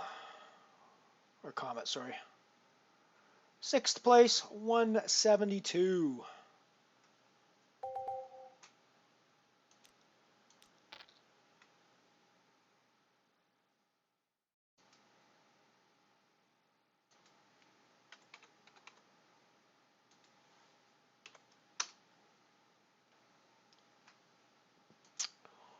$172 for 6th place.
We're not quite turning a profit yet on the day, but we aren't that far off of it either.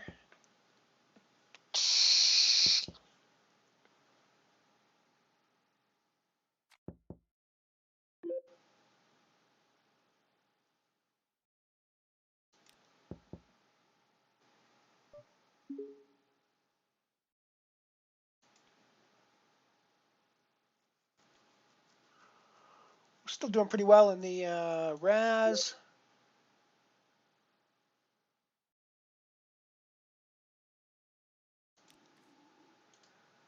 There's still 54 minutes left in light reg. 256 places getting paid now. We are at 100th position currently.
The Raz has been pretty slow for the past little while.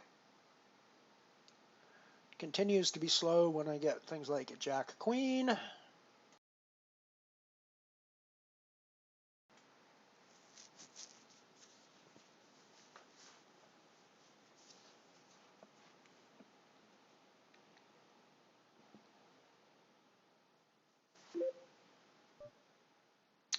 I'm going to raise this 4 though. The 2's the only credible hand that plays me. Wow. No way, Igor should be calling there.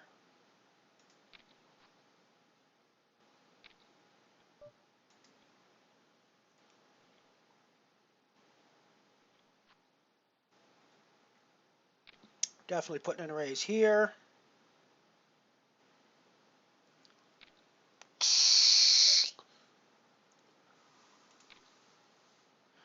Call the 3. I would have raised anybody else, but I'm just going to put in a call with the 3. We're definitely putting money in the pot.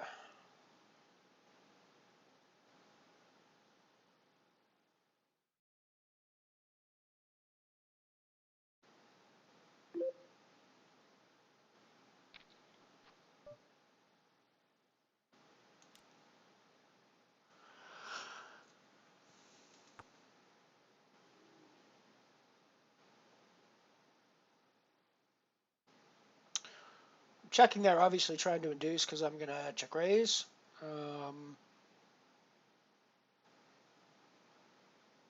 And hopefully he thinks that I'm like pairing up or whatever. So, I mean, at this point, I can't do anything but bet. He's got a hand that he should be wanting to call with, though. Weird. It's a very weird spot.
That's actually the sort of hand you could potentially play back with.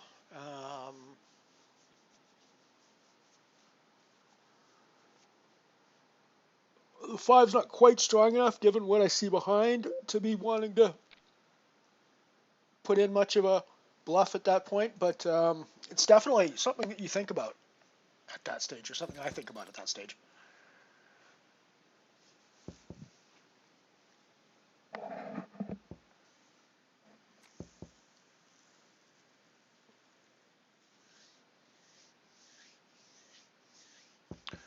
You got to get it all in now, Gapon. Against Giovanni, no question. You got to get it all in. Yeah, absolutely. Doesn't matter what you got here. Wow, what a run out. What a horrible run out for them. That's what makes Raz such a gross game.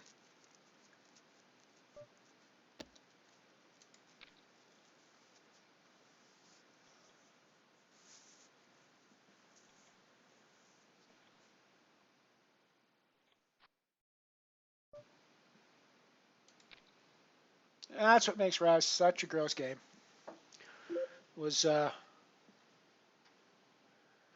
Gapon was a huge favorite there when they got their money in. And then just the run out was just awful.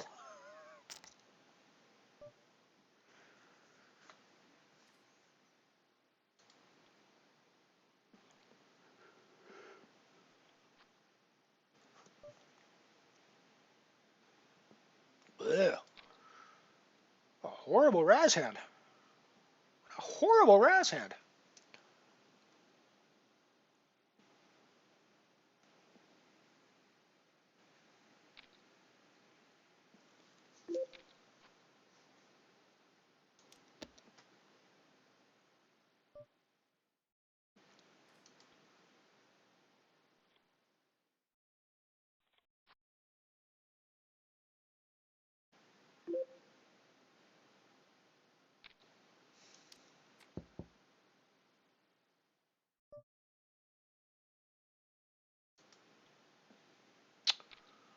Might be something developing over here.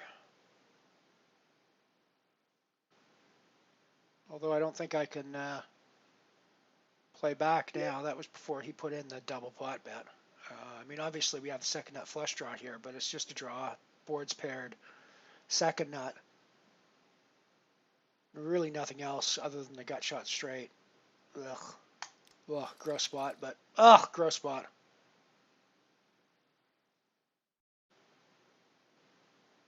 Very gross spot.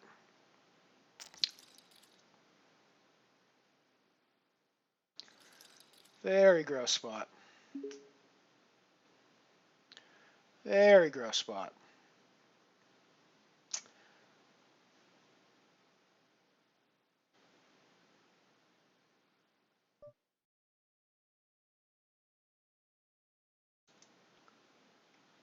And I'm pretty unhappy with the way that all worked out.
poker going reasonably well so far, Shopper. We pulled some cash out of the Comet Nano, playing the Black Hole. Got a pretty decent stack building here in the Micro Millions Raz, with probably about 30 minutes left in Reg or so. So yeah, it hasn't been a pretty good day for our first day back, I think. Pretty good day for our first day back.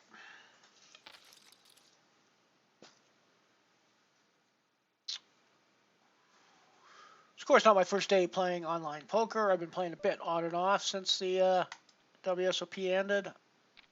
I honestly didn't play any while WSOP was running. I maybe had 2 or 3 sessions tops. I just could not focus on poker at all during that time. But since then, I've been, I won't say I played every day, but I played most days since then. Took a couple of days off of poker play, but mostly I've been playing every day. Nice to be back into it again. Feels good, especially nice to be back on the stream. I missed you guys. I missed you guys.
There's a lot of low cards out there. I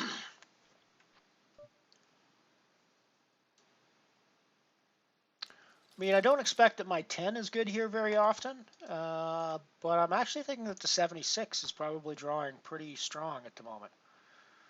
And I think still, I mean, the 10 is ahead of the queen that he's playing and the king that he's playing. God. Like I say, Raz can be brutal with its runouts. So we ended up with a 10-8.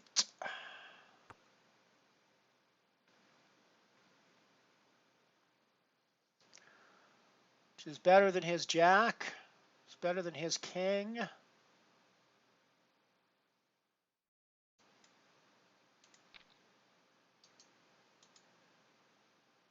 I'm not going to beat him very often.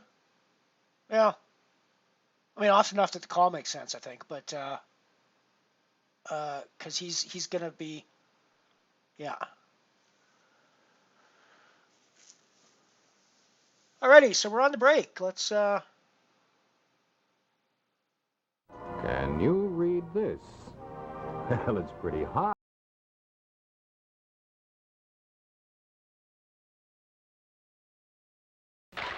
Here's the beautiful motion picture star, Jean Craig. Hello. I'd like to show you something I'm very proud of. This is my new DeSoto. Isn't it beautiful? It's long and lovely and low. Almost a foot lower than I am, and I'm only 5 feet 5.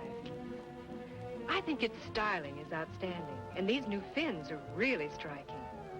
And what's more, my DeSoto is fun to drive, even in heavy traffic. It's so easy to handle.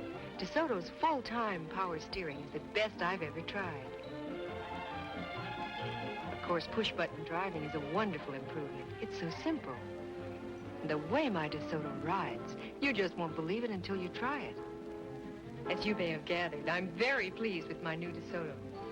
I paid a lot more for cars, but this new DeSoto is the most exciting car I've ever had. It's the most exciting car in the world today. the 1957 DeSoto.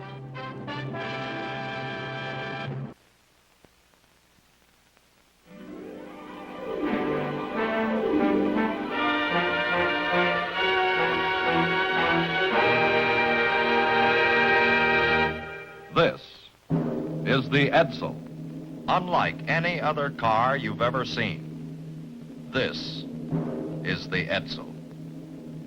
This is the Edsel. This is the Edsel. This is the Edsel. You can see how it looks. You have to feel the power of the newest V8 engines in the world. The big new Edsel 400 and the larger Edsel 475. It is unlikely you have ever driven a car with so much usable power as the Edsel. And with Edsel's exclusive TeleTouch Drive, you drive more safely, more easily than you ever have before, because both hands can stay at the wheel while the Edsel shifts electrically. This is the Edsel, as its graceful flight deck and classic vertical grille suggest. It is elegant in every detail, and it acts the way it looks, but it doesn't cost that much. See, drive, and be sure to price the new member of the Ford family of fine cars, the Edsel, at your Edsel dealer. Here's Jimmy Rogers, popular young roulette recording star. Oh, you can always tell a halo girl. You can tell by the shine of her hair. The magic glow of a halo girl goes with her everywhere. One look and you're sure stars are twinkling there. For halo has magic to glorify hair. Gives that look again, look to your hair. You can always tell a halo girl. The magic of Halo shampoo is pure and simple. Halo's modern cleansing ingredient is the mildest possible, the purest possible. Halo glorifies as it cleans. You can always tell a halo girl. Oh. Now for stabbing pains, sore aching muscles, sprains and strains, comes a new European discovery with remarkable medical proof of relief. It's InfraRub, new InfraRub with working warmth. See how InfraRub's working warmth radiates relief for muscle aches and pains. Yes, InfraRub is so effective, it's actually been proved in arthritis clinics. Proved to relieve even minor arthritis pains for hours. So imagine the relief InfraRub brings for your ordinary muscular soreness. Listen. As a busy mother with plenty of housework, I get my share of sore, aching muscles. But InfraRub brings me fast, soothing relief. I can work, even enjoy bowling after a busy day. Believe me, InfraRub really works. Proved in arthritis clinics, InfraRub's working warmth radiates relief for muscular pains. Get InfraRub.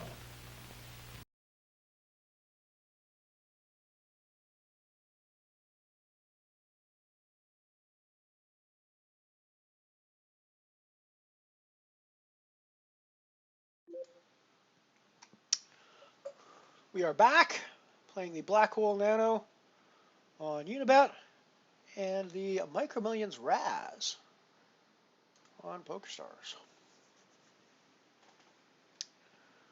The Raz has roughly 35 minutes left in late registration.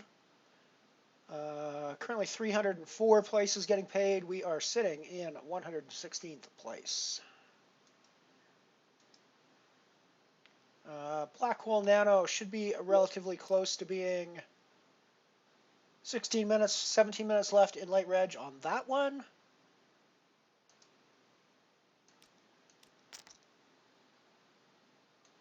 Put in a raise with my ace here.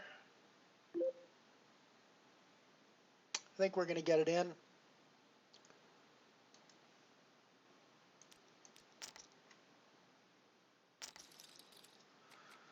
We have the best ace. Nice.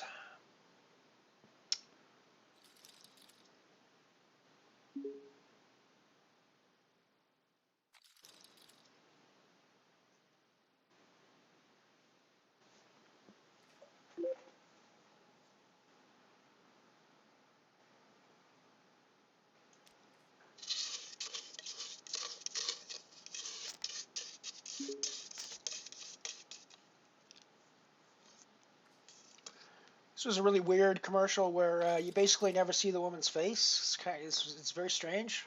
I don't know how they sold that to her as an actress, but yeah, she's got nice hair, but it's weird that you never actually see her face. Like, kind of creepy, actually. But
oh, we finished with the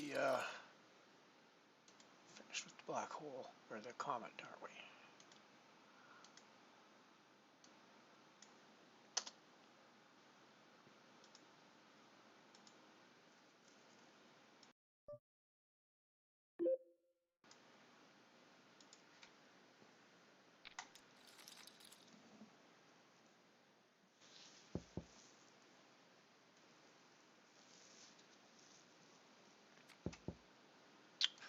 Raz is back up and running now as well.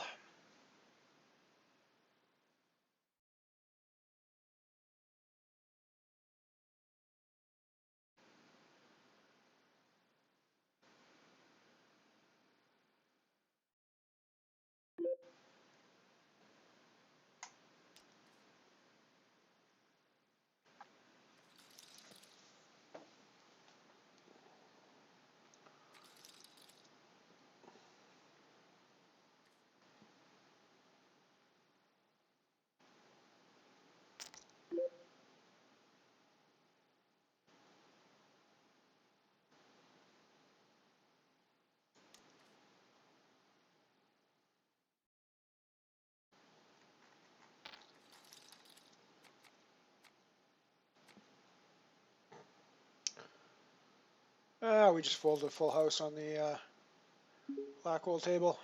Pre-flop, of course.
So I think my schedule is going to end up going back to pretty much what it was before. So typically Mondays, Wednesdays, sometimes Fridays, sometimes Saturdays. That is presuming that Ian's schedule stays the same. I still feel like I want to be alternating days to when he's streaming. Just because I don't want to be streaming while he's streaming. I don't want to try. I don't want to have to try to compete with his audience, and I want to be over there watching him when he does it usually. So, you know. Alrighty, so we're putting our neighbor in on this without question.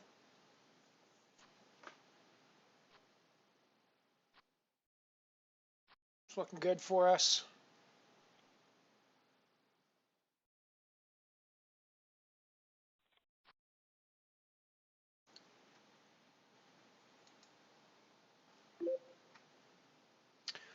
Another nice Raz hand.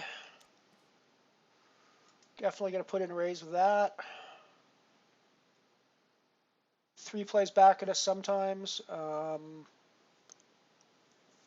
But I guess he decides not to that time. The 9 should not play back at us ever. The king should never play back at us either, but he does. You going to keep going with your deuce? You paired your deuce.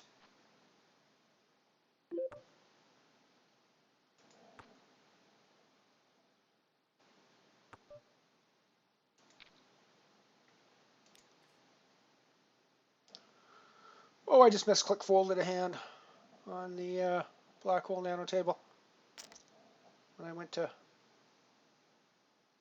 call, I just slipped a little bit over to the left and misclick folded. Oh well. What you gonna do? Oh, it punishes me too. Punishes me too. That's what I misclick folded. Flop comes for 2 pairs. Punished for my misclick.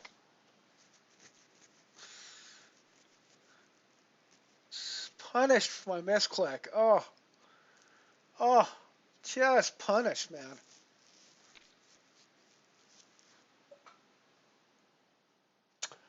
Oh well. What are you gonna do?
It's a decent looking little Raz hand.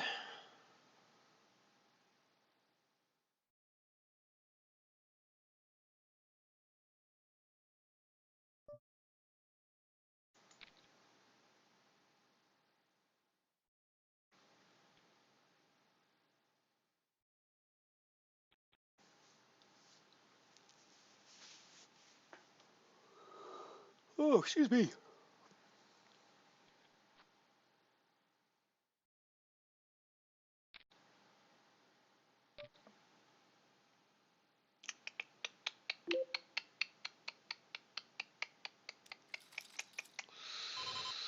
Wow, this is right on the edge, actually.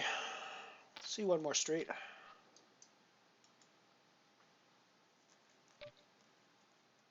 Yeah, I don't think we're going anywhere. Though him betting us 8 makes it seem like he's able to beat an 87, but it's not necessarily true.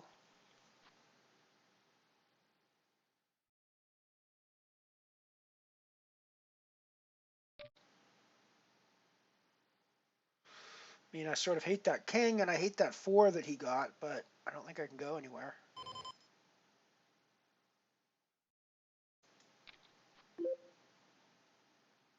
Well, 87 is what we end up with.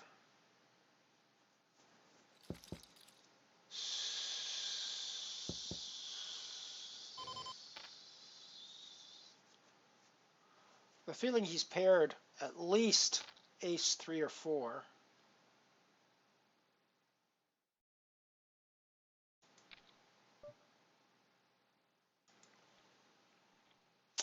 Nope, he had the nuts. It's a good hand. It's a very good hand.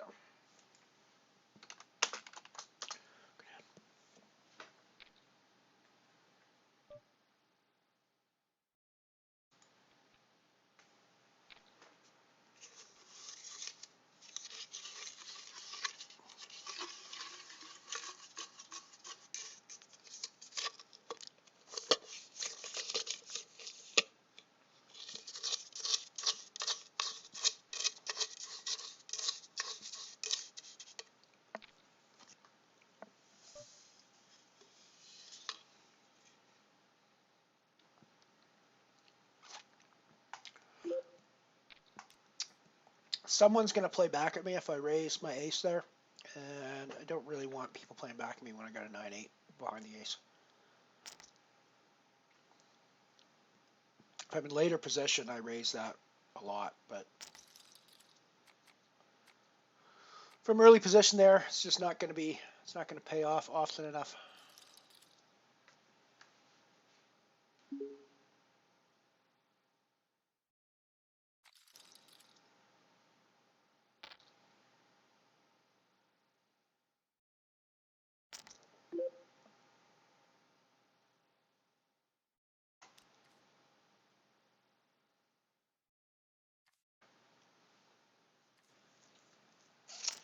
Oh, this one.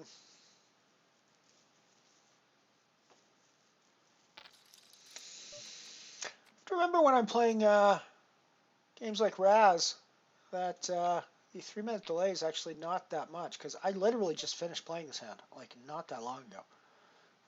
There's a lot of tanking. I tanked in this hand a fair bit, so I'm not surprised, but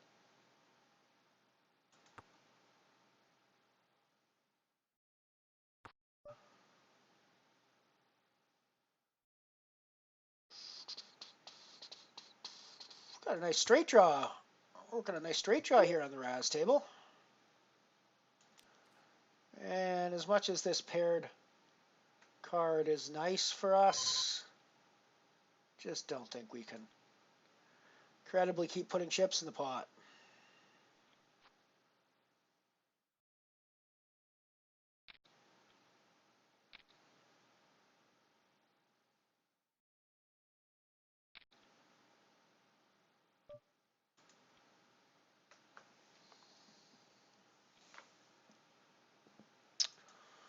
So there's about 20 minutes left in Reg. 336 places getting paid, and we are sitting 205 at the moment. And there's 1,000 people, roughly, left.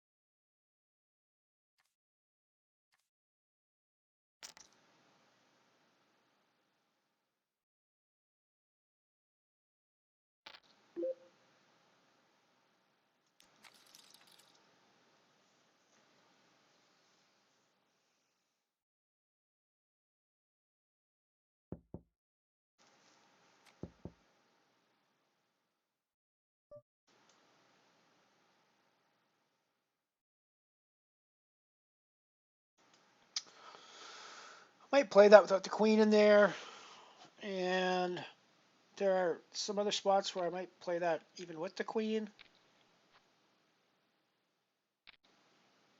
Looks like I might have been able to work it, but that's being results oriented there. I mean, it's just never, it's pretty tricky on the spots where you sort of got to know you're going to be in position a lot of the time, which is tricky to know in Raz, but it depends on, you know, how the draws come and stuff. But the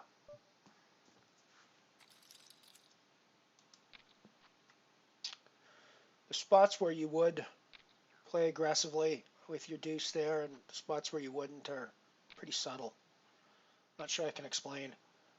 It feels like I know which is which in my brain. I'm just not sure I can explain why, which is probably bad from a poker strategy perspective, but as long as I'm making the right choices, usually.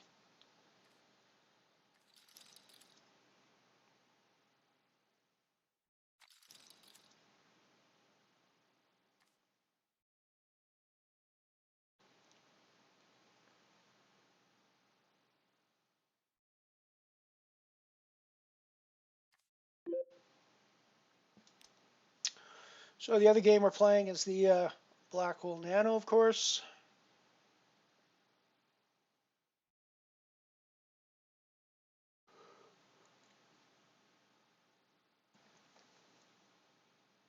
Still a ways to go on that yet, but I think we are probably close to.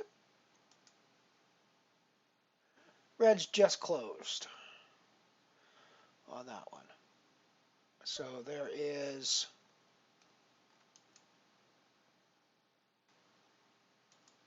26 places getting paid. And we are currently sitting 43rd in that one. So we got a little bit of work to do, but there's still lots of time to go. This is a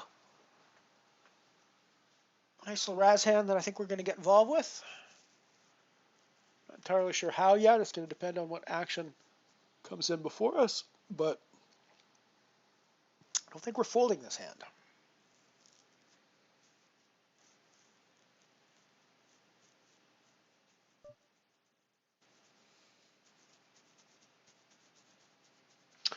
And I think from this spot, I think we're raising it, to be honest.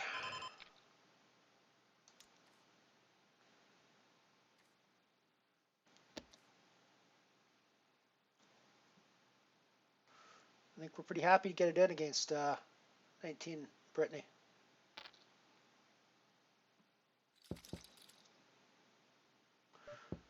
We don't get it in pre-flop with her, assuming it's a her, but we get it in. We will get it in post-flop with her 100% of the time. 75 to 76. Wow, that's just the grossest run out in the world for her. Oh my God, that was. I won that hand, and I truly feel bad about winning that hand because that run out for her was just awful. I mean, my run out, look, I ended up with like a 10-7 there, and so my run out was awful as well, but her run out was just horrendous. That was painful. That was painful to watch. I won that hand, and it was painful.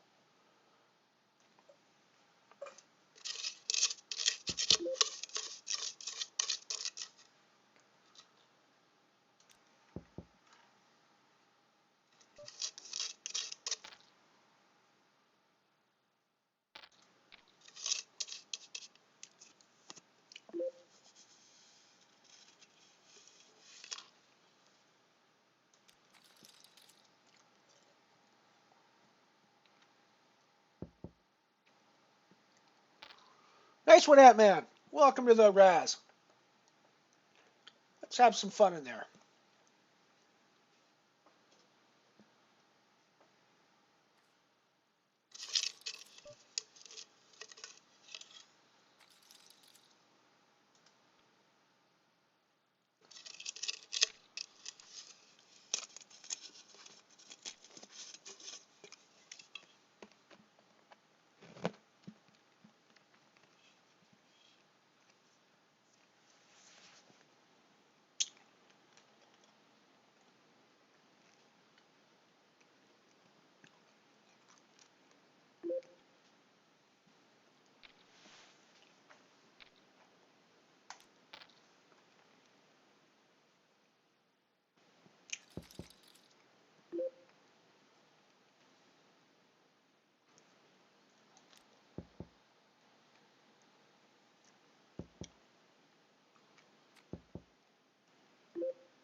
This is not the Raz hand.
Spring and fold.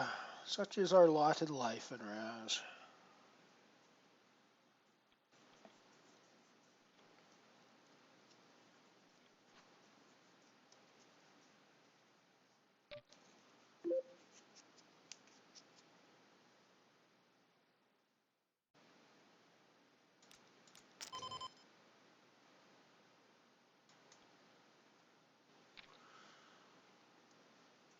Too early a position to be playing something with so weak of down cards there.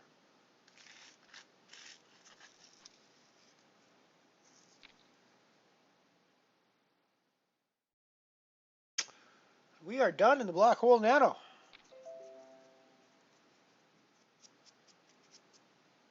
Alrighty, so just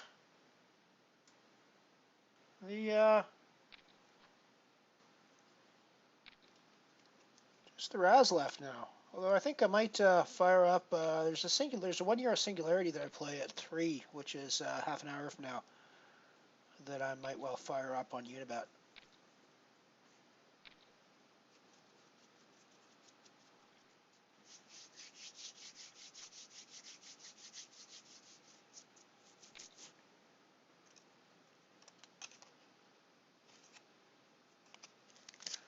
And maybe I'll go look for something else to fire on Unibet as well.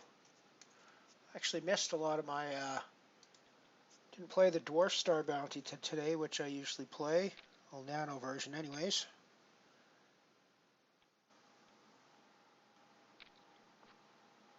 My roommate with long hair moved out a month ago, and I'm still finding her hairs all over the place, but what are you going to do?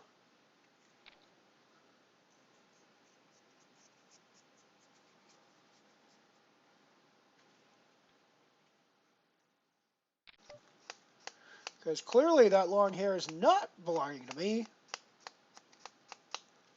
It's been quite a few years since I've had long hair. Although I did have long hair at one time in my life. Very long hair. Halfway down my back. I wore a long ponytail. I'm sure y'all are having a really hard time imagining that as well. It wasn't the most flattering look in the world, I will admit, from this perspective. I think me being bald is a far more flattering look, frankly.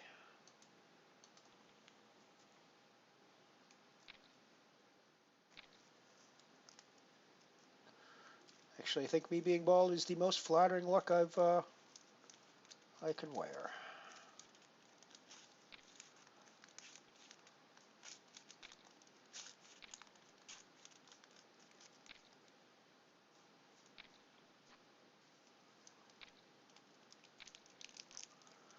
I've never really had an issue with baldness, though. I was very lucky to have a father who was bald.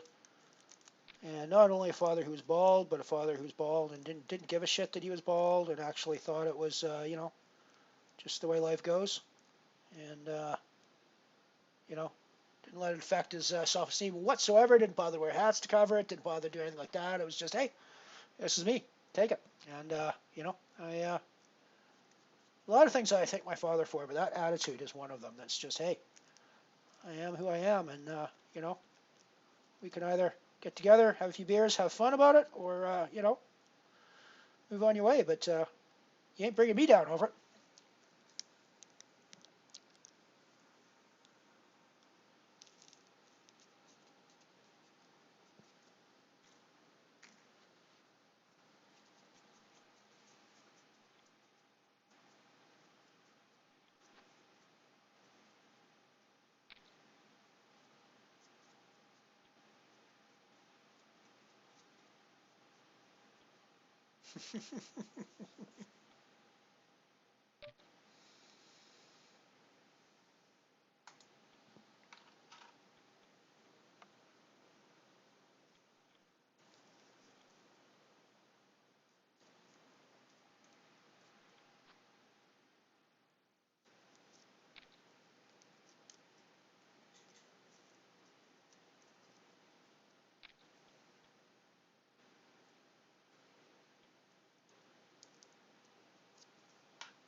What do we got happening here? 8, 10, 3. We got 8s and 7s and queens calling behind. Yeah, I think we'll play this hand.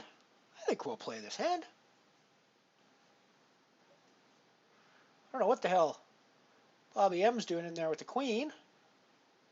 That seems mighty optimistic, but hey, his chips, he can play them how he likes. So call up chicks 84 versus our 10-8 with an 86 showing. Yeah, I think we're just going to get out of the way there. I think we're in rough shape against Golub checks 84. I don't know what the hell these other people are doing, but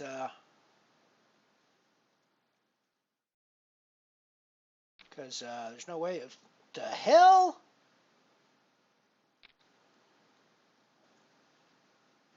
I mean, Bobby M with the queen there is really bizarre.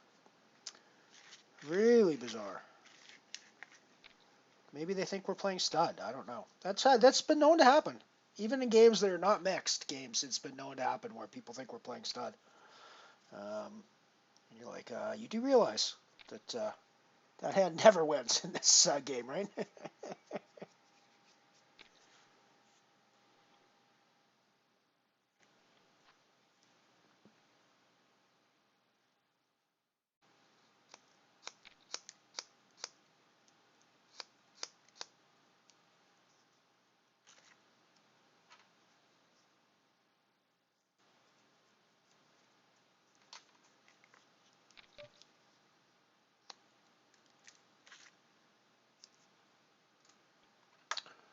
Never play a pair of jacks with a deuce there. Never, ever, ever. Never, ever, ever.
One of those two guys behind me is going to play this pot, I'm sure.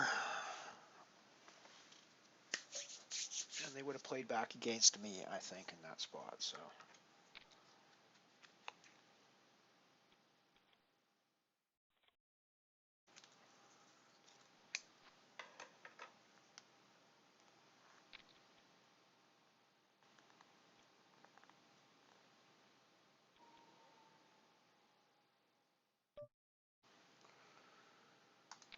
And the raise there 100% of the time.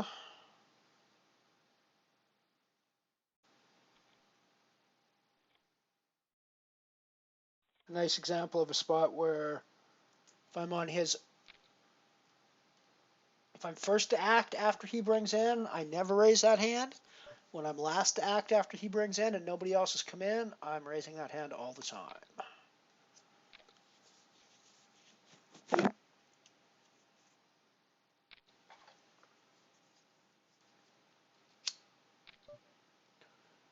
There's lots of low out here, but I certainly think our deuce 3 is good shape, and even our 8's not going to be in terrible shape here, so I think we're going to be seeing streets.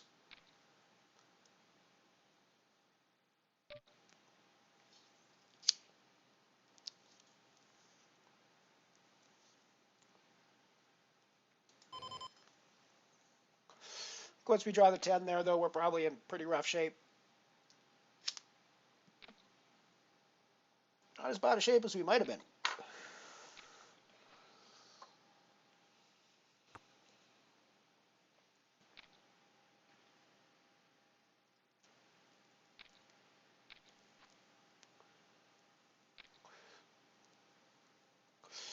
Yeah, I don't really know what the hell was going on there, frankly.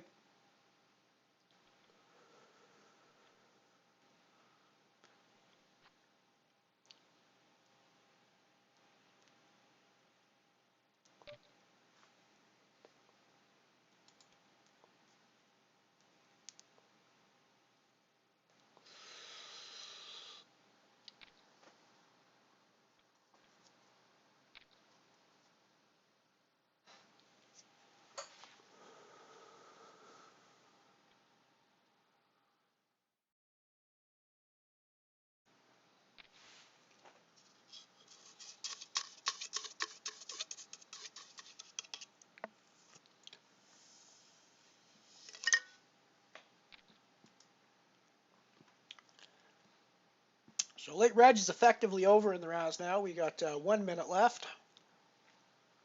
2,741, 42, less than a minute to go. 43, 44. Surprising that people are still buying in at this stage. I mean, what are we getting? 10K, and we're at. So yeah, you're not even getting 10 big bets, or no, you're not even getting 10 small bets. Never mind 10 big bets when you buy in at this stage.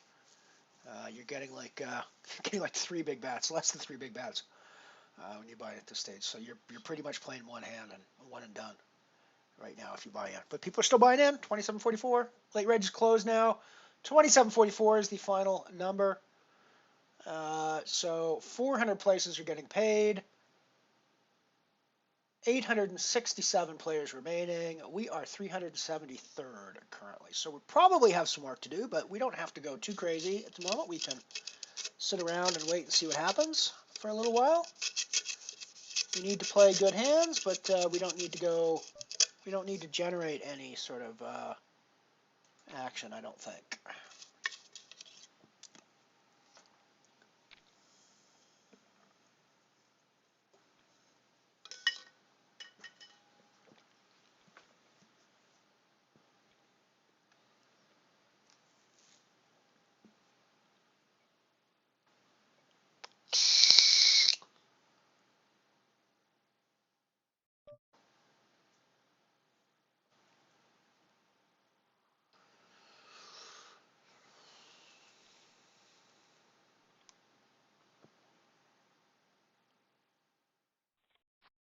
So for the record, we're on a new table here on the RAS, so we don't really know anything about players anymore. We were in a reasonably good spot on the other table because we'd actually been playing at that table since the tournament started. So there's quite a few players that we knew a little bit about. So now we're just playing theory until we sort of work out what's going on this table.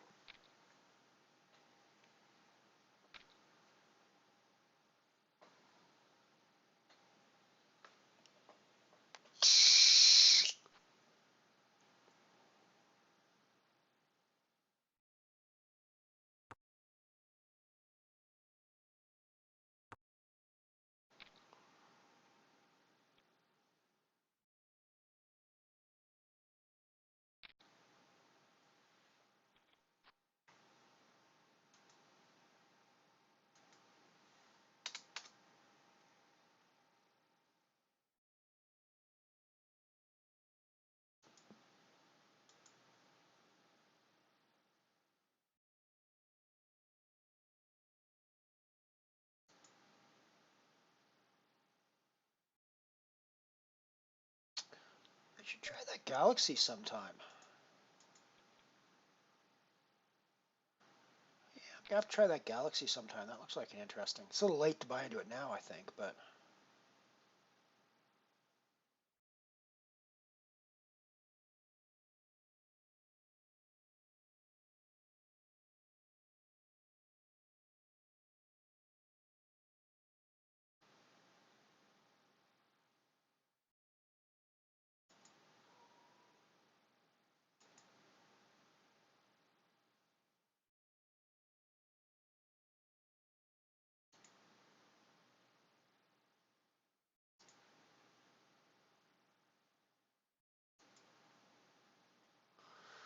All right, so I just regged for a €1 singularity that starts in 20 minutes.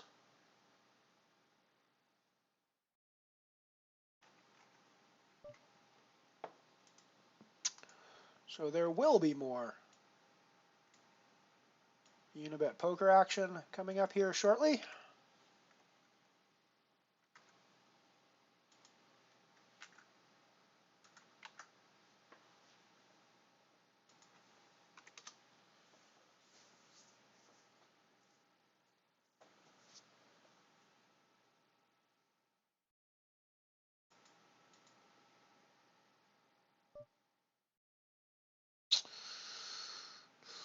We're definitely liking this hand. We could easily put in a raise here as well. Probably should have given what's behind, knowing that no one else is really going to probably have played to a raise. Here we've got one extra player we got to worry about. Pretty happy with this scenario.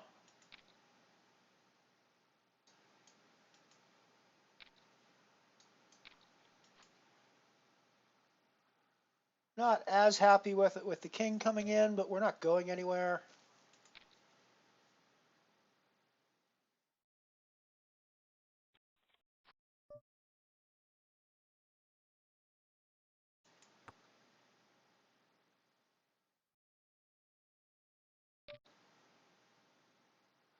We're still drawing better than his 9, which is the best he could be playing at this point.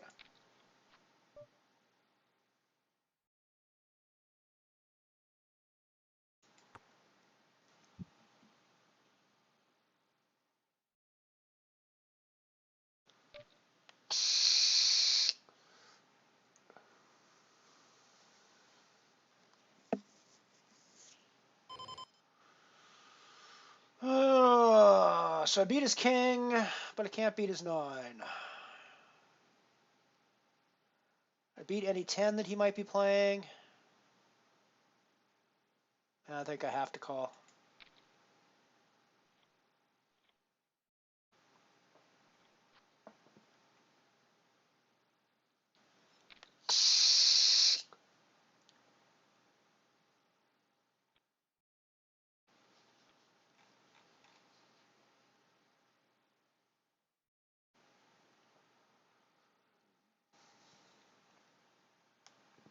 Pretty sure that was a good call.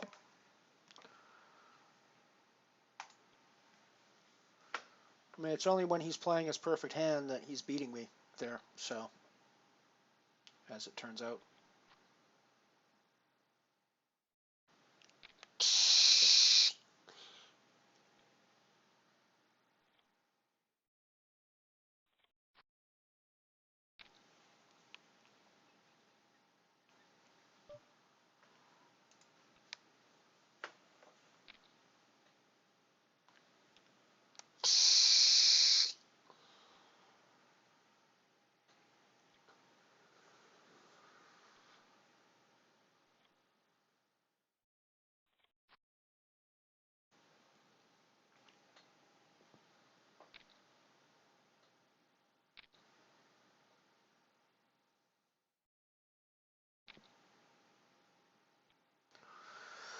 It's also a pretty strong Raz hand, so we're going to get involved here, I think.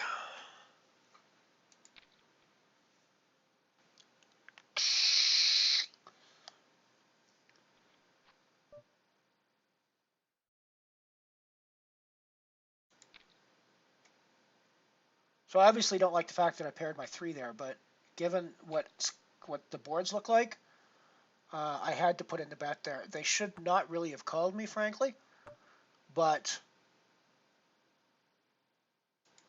it is what it is. Holy fuck. This is Raz, ladies and gentlemen.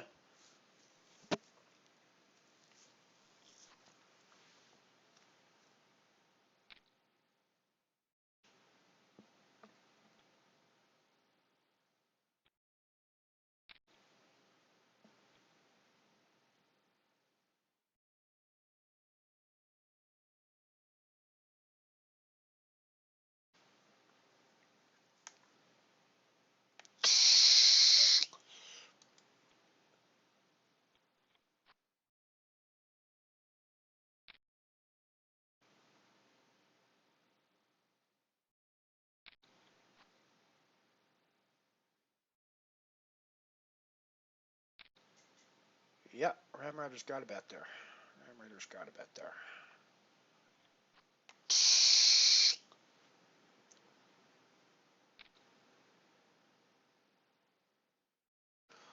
$864 is definitely a hand we're going to get involved with here.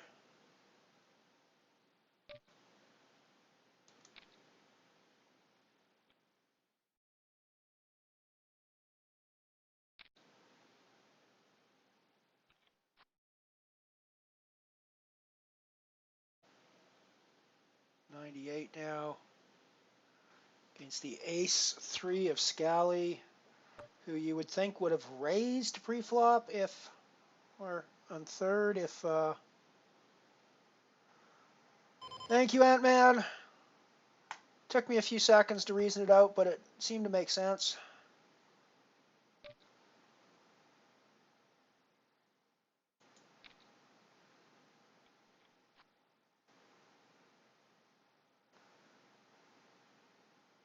We're now on a 98. Drawing to an 86, which may or may not be dead at this point.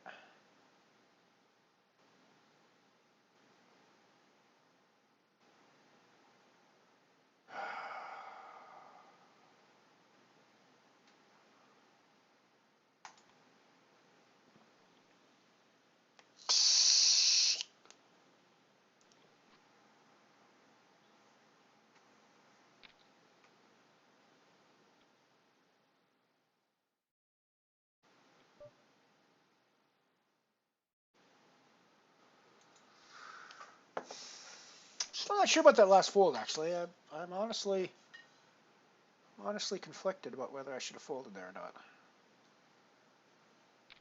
don't think he has to be playing his perfect hand there all the time. I don't think he has to be playing even close to that, but I mean, I think I have to be thinking more about my hand there.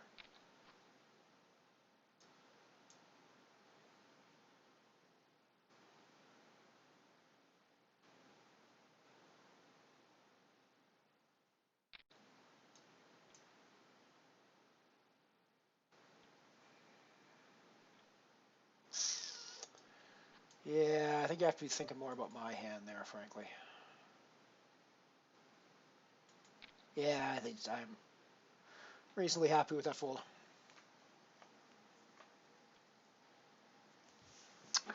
Of course Night Chopper's heads up in the solar. What else would he be doing right now, other than being heads up in the solar?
So I hit my 98 here on the 6th Street, but he potentially hits a 65.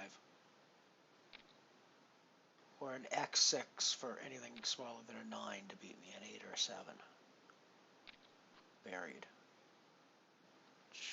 Yeah, I mean, I honestly don't think I can continue here. Yeah, I think it's a good fold. I'm just watching that hand where I folded on 6th Street. Again, come through on the stream.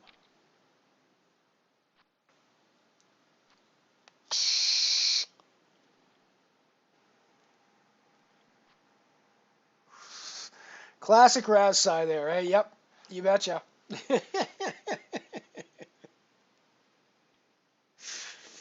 Raz is such a tilting game at times. I mean, it's such a fun game when you're running well, and it is such a tilting game when it's not going well for you. Um, it I don't know why exactly, but it's the most tilting game in the world when just because it can just turn on, and it seems so random when it turns as well, and it seems so random when it's running well for you, because I don't know, it's really weird. I think it's the most tilting poker game in the world, but it's also one of the reasons why why I like it the most. It's just, there's a lot of pain, there's a lot of joy, there's just the roller coaster of emotions in Raz. It's you know, I'm not sure how many Canadians we have in the audience tonight, but I liken Raz to being a Toronto Maple Leafs fan. It can certainly be exquisite sometimes, but you got to be willing to take the pain. You really got to be willing to take the pain.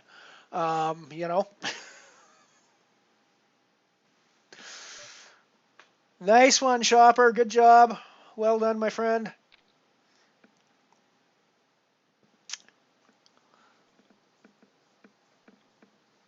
I think they're gonna have to start renaming that one the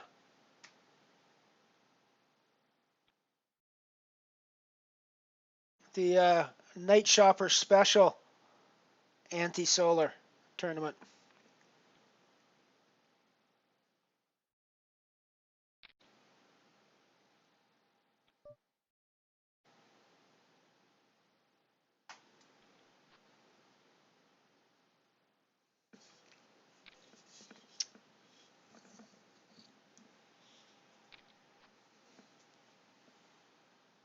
Or I guess more appropriately, the daily Night Shopper Ant-Man heads up match.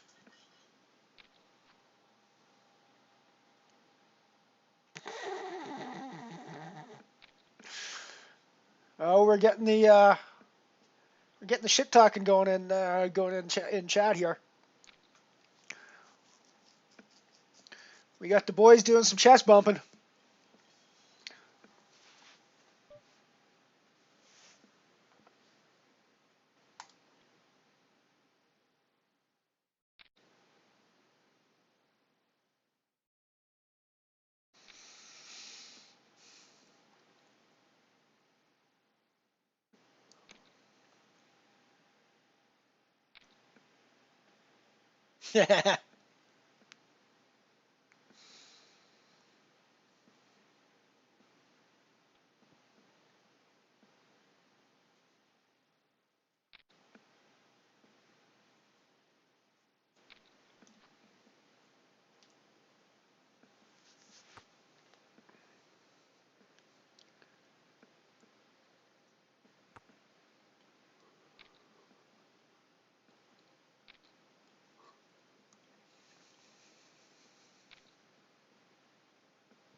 Alrighty, so we got a new table.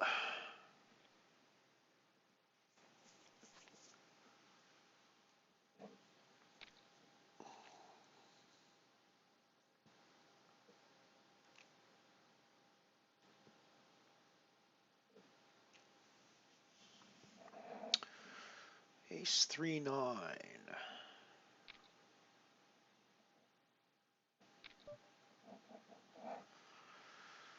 I should probably see a street with this hand.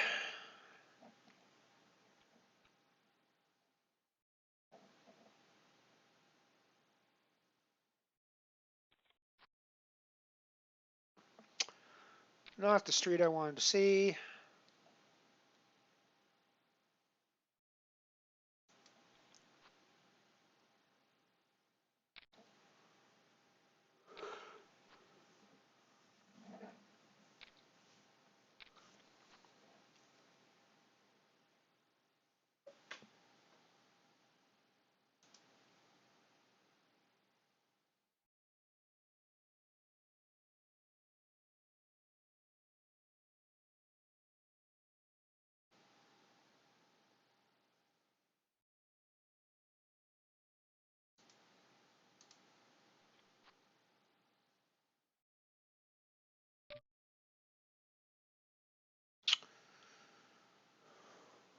I mean, I could play the 5. A little early position for it, though.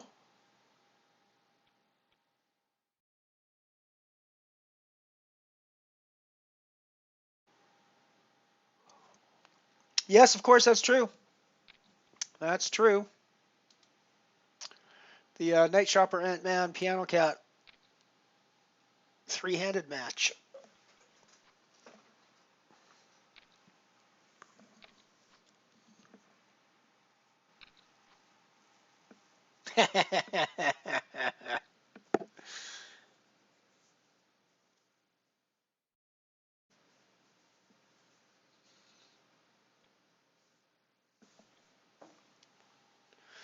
Alrighty, we got a break coming up. Gonna have the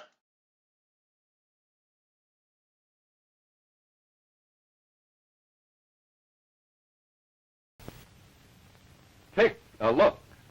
Any hairstyle. Then take a lilt, and you'll get that hairstyle. Now, for the first time, Lilt brings you home permanence made and marked for the hairstyle you want. Right on the package, Lilt tells you the style you'll get. Want a loose casual style? The new Lilt, made and marked for loose casual styles, will give it to you. No need to know your hair type or texture. Want a medium style? The new Lilt, made and marked for medium styles, will give it to you. No test curls, no timing worries. Want a very curly style? Then new Lilt, made and marked for very curly styles, will give it to you. So pick a look. Any hairstyle, then pick a Lilt, and you'll get that hairstyle. Lilt, the only home permanent made and marked to give you the hairstyle you want.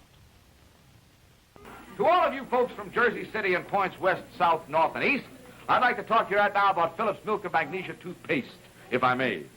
You see, many dental authorities say that a major cause of tooth decay are mouth acids. And unfortunately, all of us happen to have mouth acids. Everybody, no matter what walk of life you're in. If you want to cut down on those mouth acids, then you want Phillips toothpaste, because there's a special ingredient in Phillips that neutralizes those mouth acids on contact, which is mighty, mighty important. Now, another very important thing about Phillips is its taste. It's got a really wonderful, cool, minty, nice spring flavor that you're going to love. It's hard to tell you exactly how a toothpaste tastes, but Georgia will tell you where to get it so you can try for yourself and see what I mean. Well, Mother, you can get Phillips toothpaste at any local drug counter, and we hope you're not going to waste any time. Get some right away, and you'll love it. All right, remember, it's Phillips toothpaste at drug counters everywhere. Whoa-wee-whoa-wee-whoa.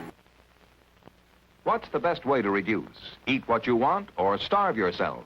Starve yourself? Wrong. A half-empty stomach causes hunger tantrums. Now you can avoid hunger tantrums, lose weight naturally and fast. With the RDX full stomach reducing plan, you fill your stomach, yet fat just seems to melt away. And safe, pleasant-tasting RDX tablets contain no dangerous drugs, no hormones. So if you want to eat and lose fat, get RDX at your drugstore today. Let's talk about Dear Rinso Blue, shall we? You remember the old line about how high is up? How high is up could be, you know, like that high, could be this high, could be that high. Any kind of high. Doesn't make any difference. But I suppose there must be a real accurate scientific type answer to such questions. Questions like how white is white. But for me, when I think of whiteness, I think of how white Rinso Blue gets my shirts. Because that is just about the whitest white that there is. You see, Rinso Blue blues as it washes, right in its own hot, sudsy water. And you don't have to mix anything. You don't have to stop your washer to add the bluing, because everything you need is right here in the box. And that bluing action works during the whole cleaning cycle. So whiteness is therefore washed into your clothes and not just rinsed in. And Rinso Blue not only gets white things whiter, it's wonderful for colors, too. Makes them look fresher, you know? Now, if you washed a print with red roses on it, those roses would come out looking just picked. You take my word for it, everything that you wash in Rinso Blue will come clean because Rinso Blue has special cleaning powers. For instance, there is one called a penetrator that reaches right down into the fibers. Then there is an extra cleaning ingredient to take care of extra soiled spots. Extra spoiled sots. Extra soiled spots. And last of all, but certainly not least important, there is a rinse-clean action that holds dirt away from the clothes.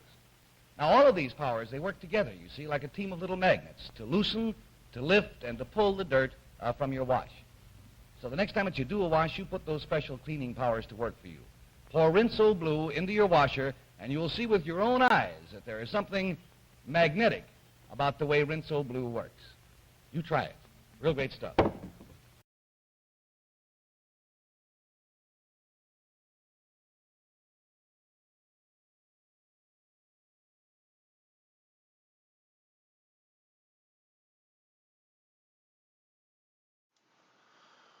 Alrighty, we are back. The title is incorrect there, of course, which will be corrected here shortly, but otherwise we are back with poker action in the €1 singularity here.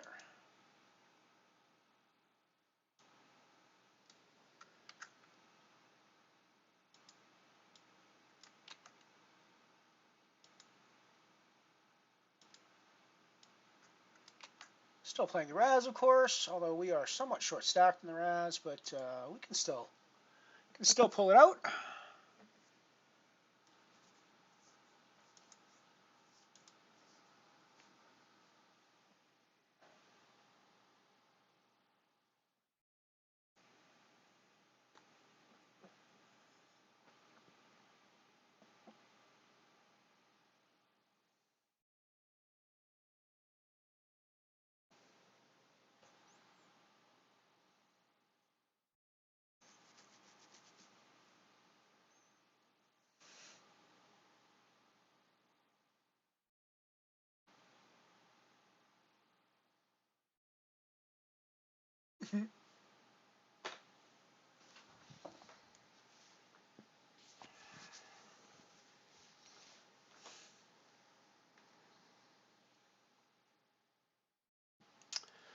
So we are currently playing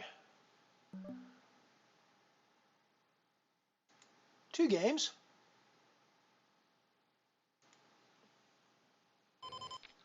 The Raz and the €1 singularity.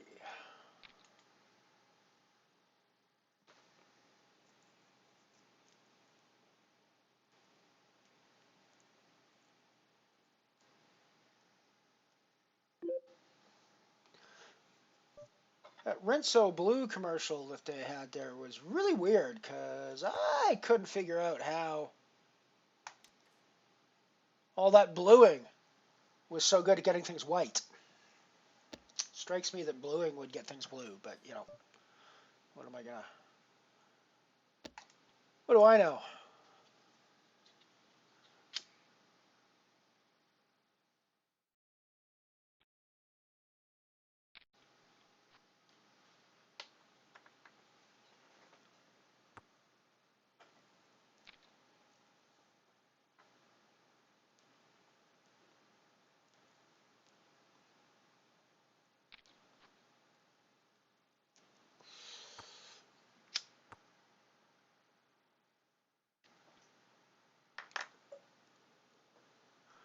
Getting down to the business end of the Raz, 530 players remaining, 400 get paid. We are not in a money spot at the moment, but that could change.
Second hand in, and we get moved on the singularity table.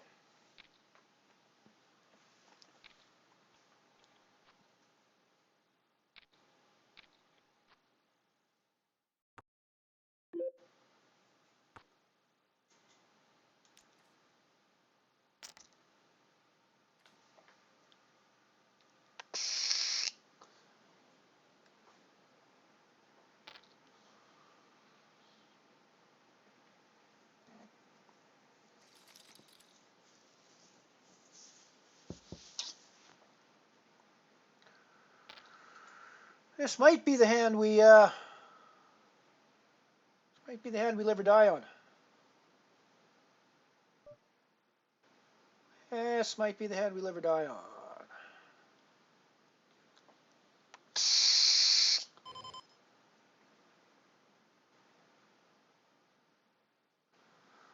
We can't get it in pre.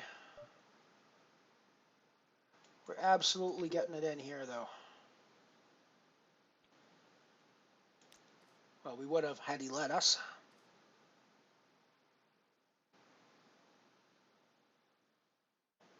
The debate, one of the reasons why I was kind of tanking there pre, was I was trying to figure out whether I wanted to raise there and try to get all the money in pre-flop or on 3rd Street.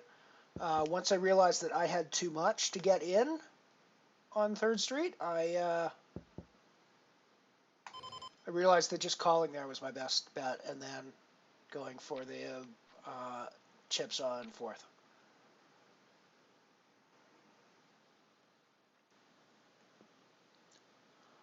Because at that point, if we'd capped out the betting, I would have still had like 1,000 chips behind, or even less. I think I had 12,000 and change. Right, we're putting in a raise with this.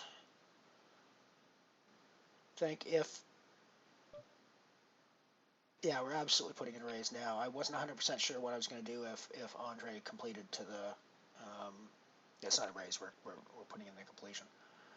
But I think we're pretty happy to be calling. Are we actually going to? So again, we can't get it in pre. We can absolutely try to get it in now.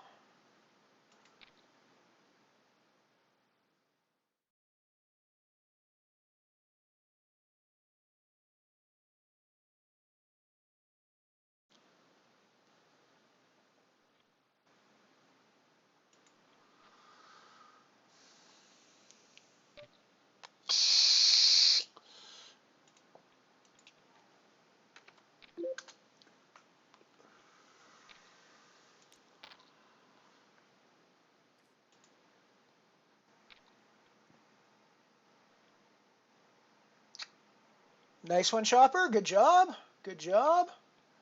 Picking up where MVE left off before. Has anybody heard from MVE recently? I'm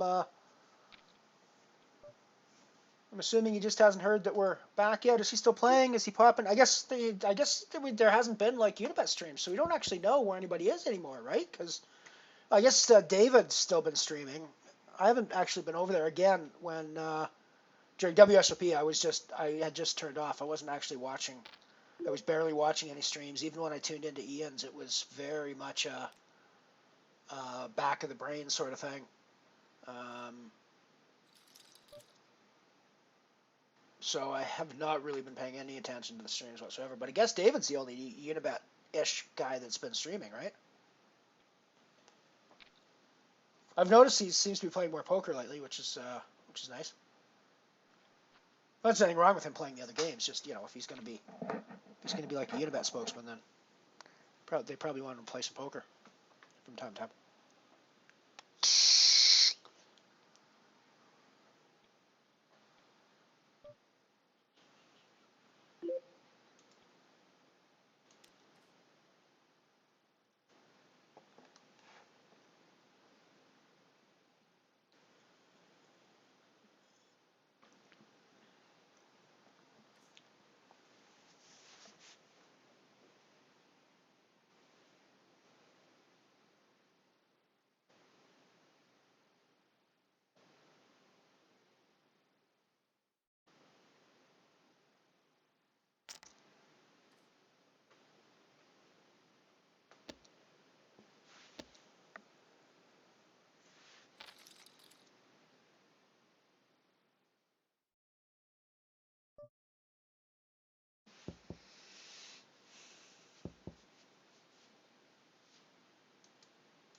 $8-4-6.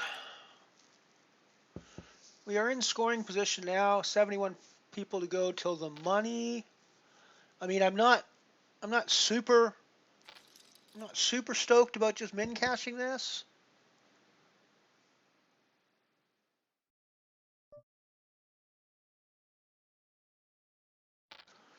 But I do in fact want to cash this, so I'm not going to play too hyper aggressive at this point. I mean, I needed to go a little bit crazy earlier when I was very short stacked, but now that I've actually got some chips and I can just sort of hang about. I mean, 66 players, and this is going to go through really quick at this point because there's a ton of players that are going to be like super short stacked at this point, and they're going to be getting their chips in with like 1 or 2 bets or 3 bets, and it's going to be, so yeah, I mean 60, like yeah, we're 64 now to go. So I think we're going to slow down a little bit here on the Raz, get ourselves into the money, and then and start looking more at trying to run her back up again. Now that we're actually in a position that we can do that.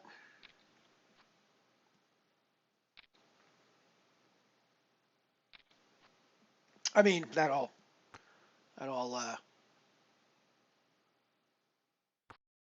precludes not getting coolers, of course, but it's the way it goes.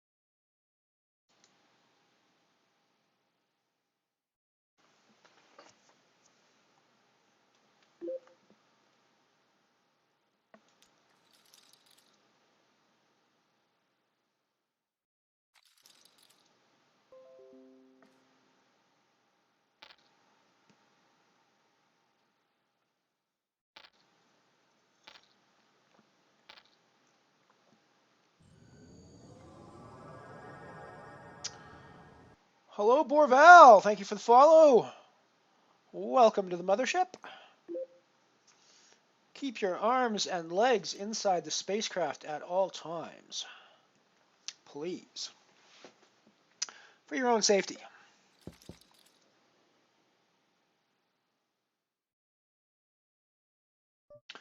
We are playing some Razzmatazz on PokerStars in the Micro Millions 122. We are also playing some No Limit Hold'em €1 Singularity on Unibet.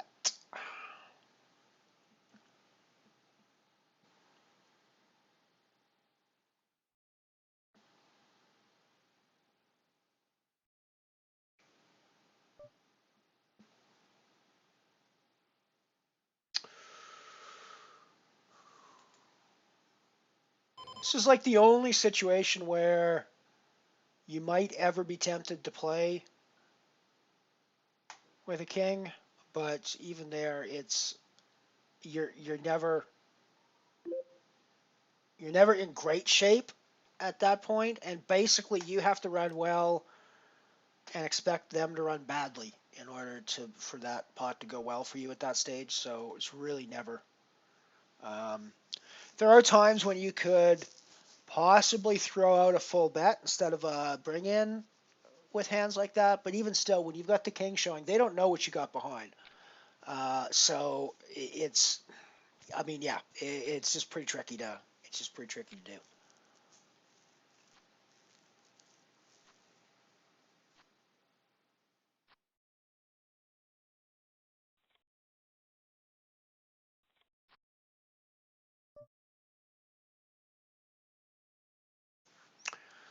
$37 people to go until we're in the money.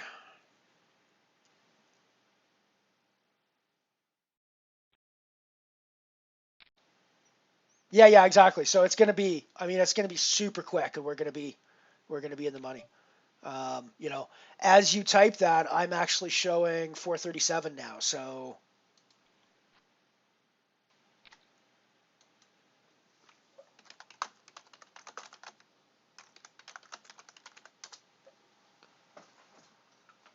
yeah, so many people are going to be like, they're one hand. Basically, they've got one hand to play, and they're sitting around waiting for it, and they're either going to double up or they're going to be done. And a lot of times they're going to be done. So, down to 433 now. Oh, this is one of those cooler hands where I really should get involved, and if I do get involved, it could go horribly wrong, and we could end up bubbling this tournament.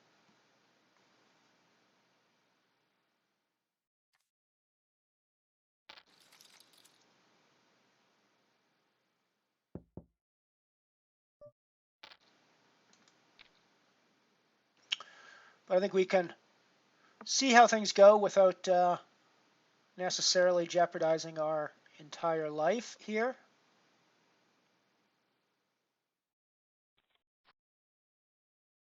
Things go well. I don't think we need to go super crazy. Do we actually want to try to bet anybody off here? No, because the Rudzetsky there. That was when we start putting money in the pot. Now that he's out, we're in good shape. Nice. Well, that secures us our money spot. 25 players to go until we're in the money. In the monies.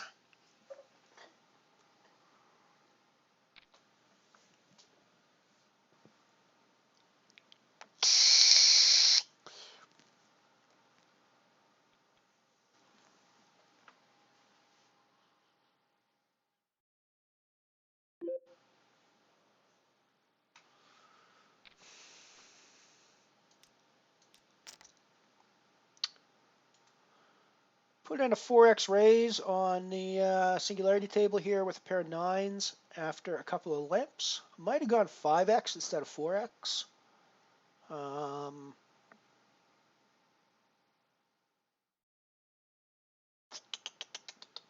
Hard to say.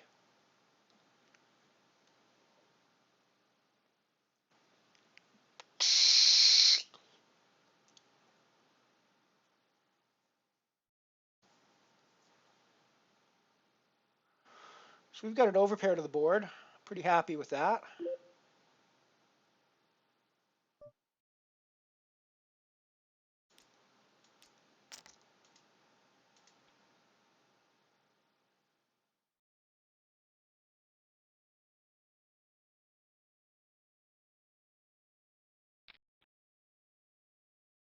Alrighty then. Weird way that hand played out, frankly. But whatever.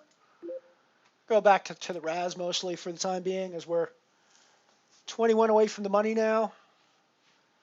We are well into the money spot, so we're pretty happy with where we are. Going to put in a raise here with our 4-5-6. All the hands that should have been calling us or that might have called us are out of the hand now, so we should be. So no reason in the world for that 10 to call us. Like, it doesn't matter what he has behind. He should not be calling us there. When we're raising that early position, there's nothing that he can have with his 10 that makes that a good call, I don't think.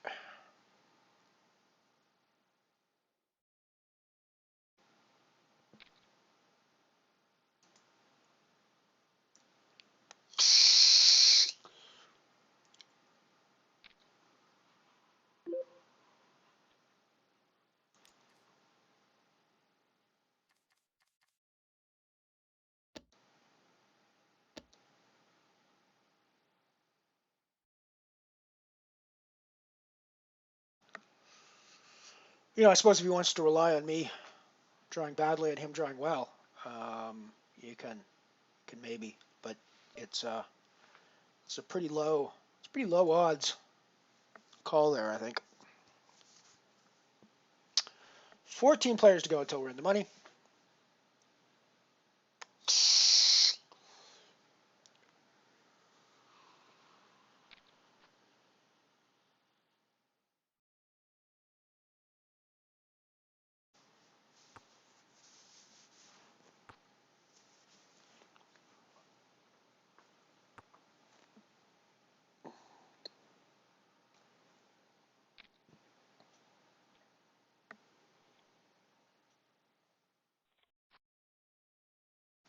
We're down to 10 remaining now. 410 players left. We are 253rd.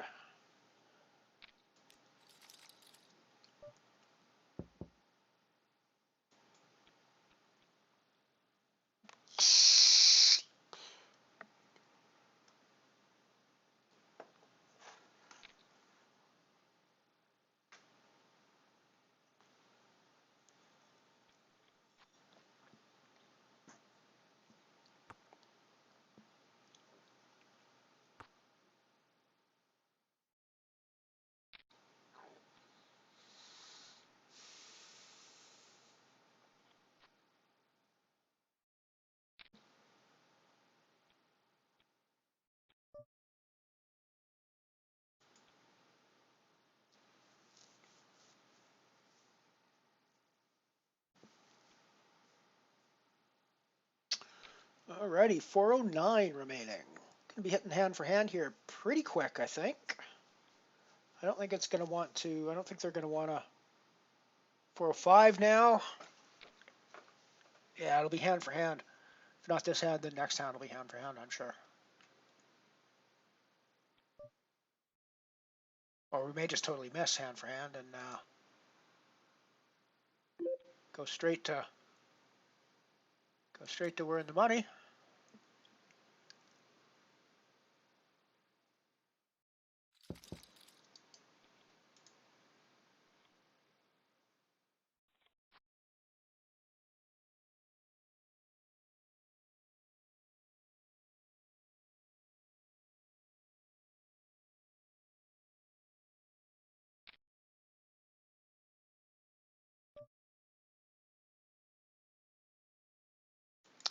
Put in the raise with that, obviously.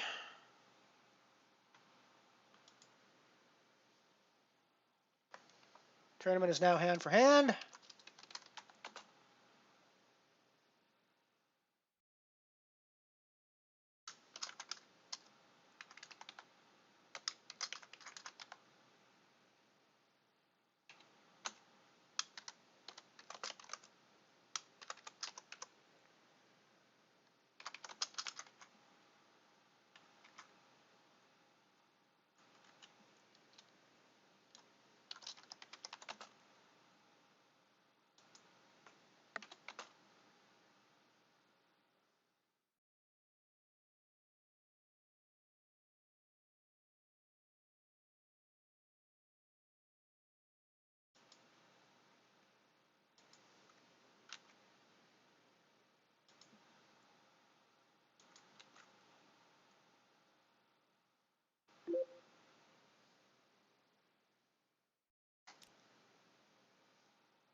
We are hand for hand. We are in the money. We are in the money. I was just about to give a spoiler on the chat stream when I remembered we are on a 3-minute delay again. It was so different being in real time with you guys during the Apollo trip, but now we're back in 3 minutes into the future, and I cannot give spoilers in real time, but it's going to be very soon that it will come up on the stream, so I will be able to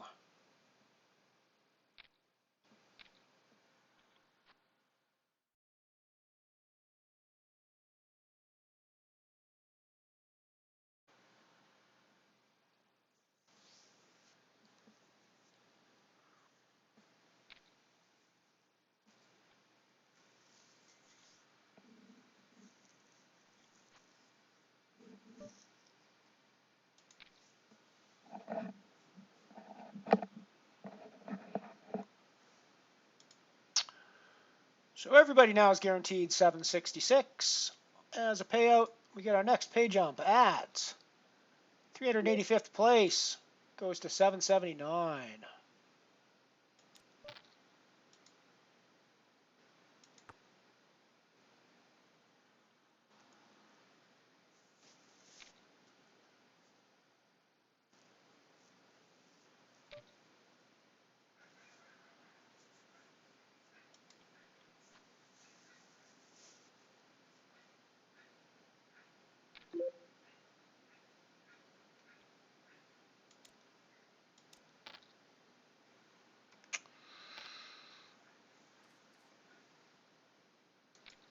Potential hand developing on the singularity table.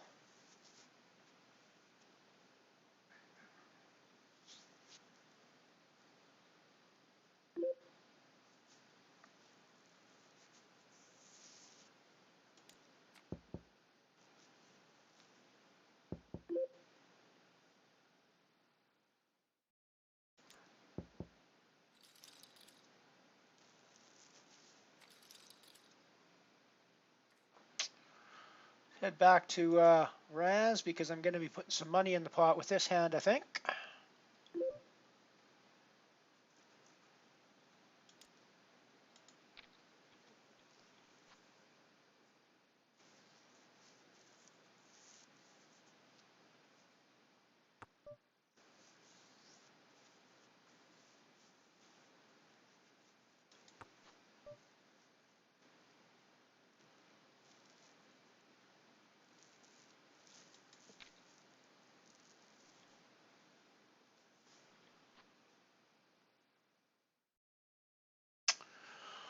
Well, that was the fucking fastest fold I've ever seen in the world.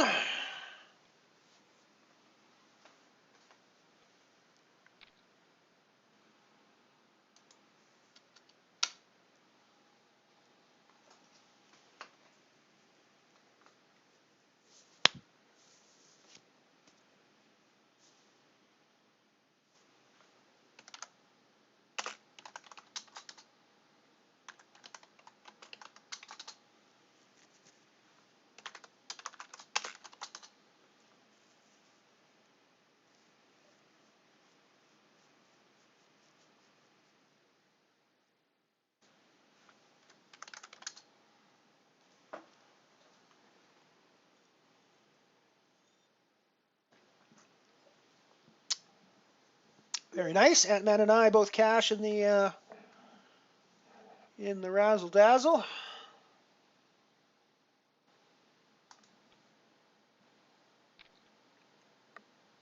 Yes, we think it's the real Ant-Man. We assume it's the real Ant-Man.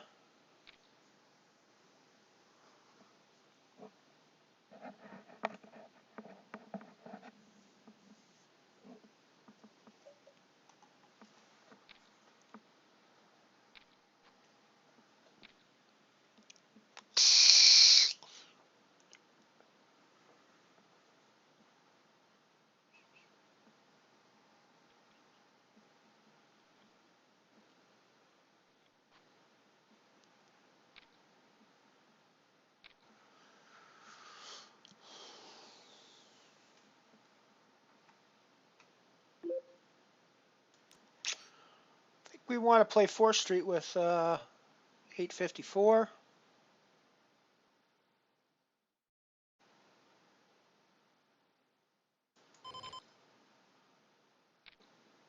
I had to think for a second to see whether I was going to raise there or not. I was pretty sure I was never going to raise there, but can't just assume that. Our 4 is actually reasonably strong looking here, especially when the ace does not have to be strong to have put in a raise at that stage. He can simply be raising his ace for looks.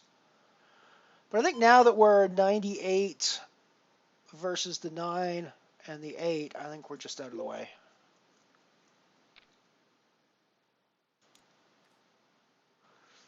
We probably would have got that 3, but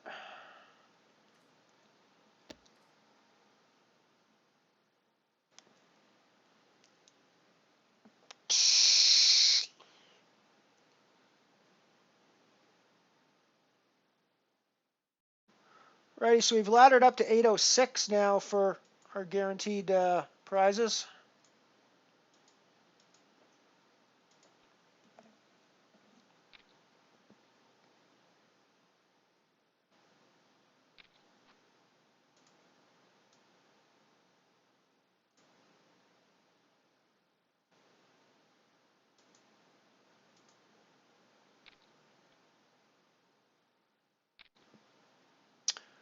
If it had folded to me, I was almost certainly putting in this raise to, or this completion to 5,000 if it folded to me. But I will just fold now that the completion has already been done by 4 in front of me.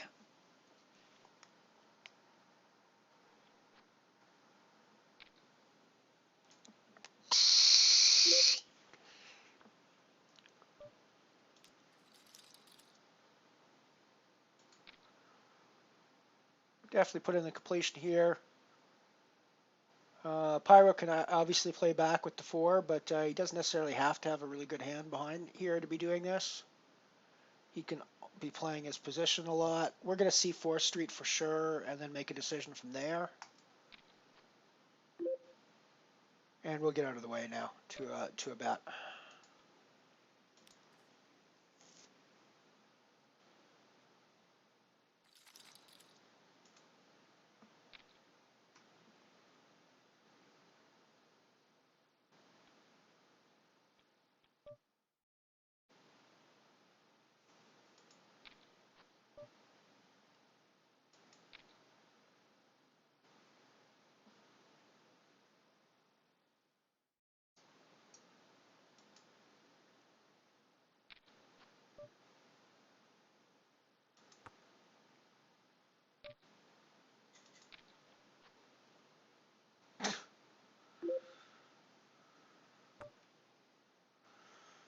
What a ridiculous run out.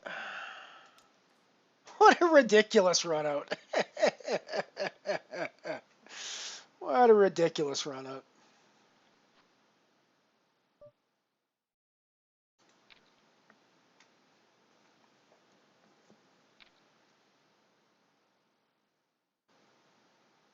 My own fault for not putting in the raise on 3rd. He probably folds his queen. And I take it down on 3rd if I put in the raise there.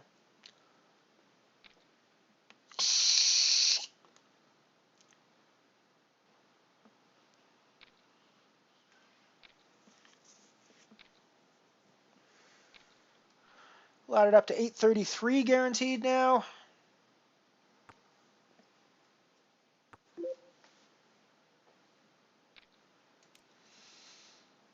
It's 2200 up top though, so that's be a nice little chunk of change.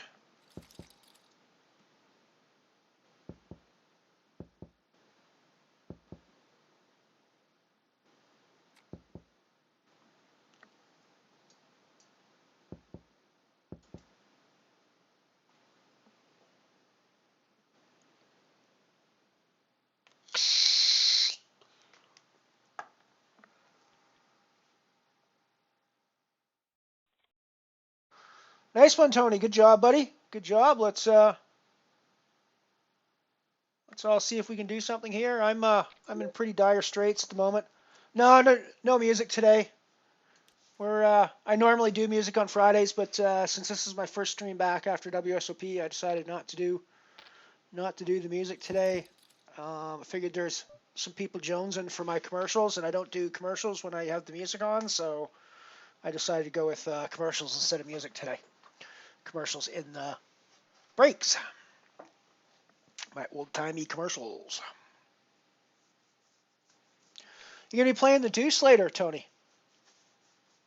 There's a Turbo PKO deuce coming up later tonight. Single draw deuce, which I'm probably going to get involved in.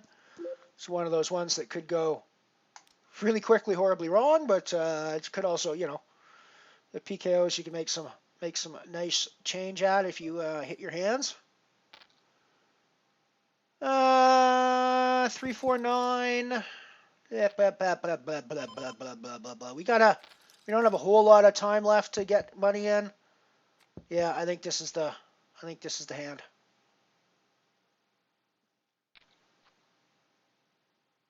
Gross.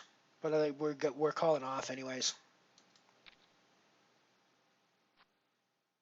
Oh, my God. My God. Holy shit. How can I run out as badly as that and actually see my opponent run out worse? I mean, he's got to be just fucking livid on the other side of his screen right now after that run out. I mean, that was truly disgusting. I mean, that's crazy. That was absurd. That was absurd. So I run out to 3 nines and end up with a 10-9-5 as my playable hand.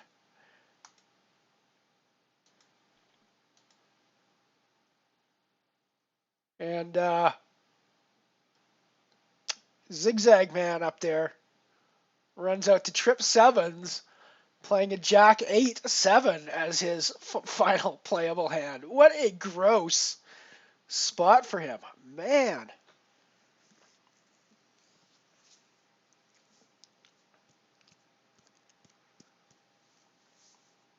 But hey, we're still in the hunt for money. We've laddered up to 860 guaranteed now.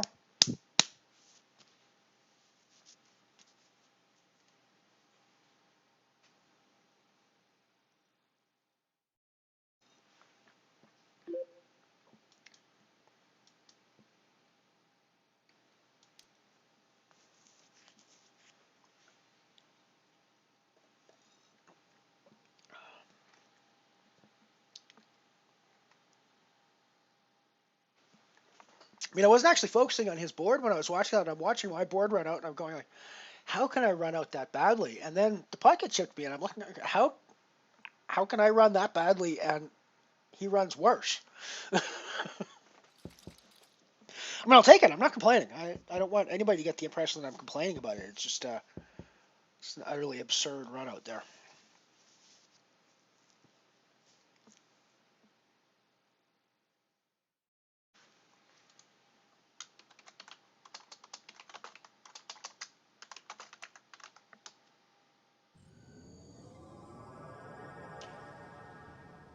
Mathram, awesome. Thank you, buddy. Thank you for the host. Thank you for the host.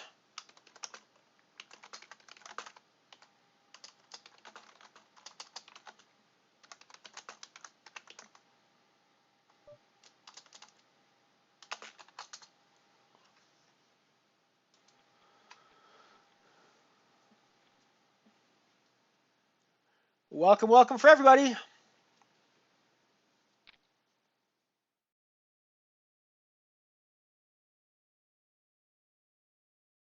Welcome to everybody who's come over from Mathram's stream.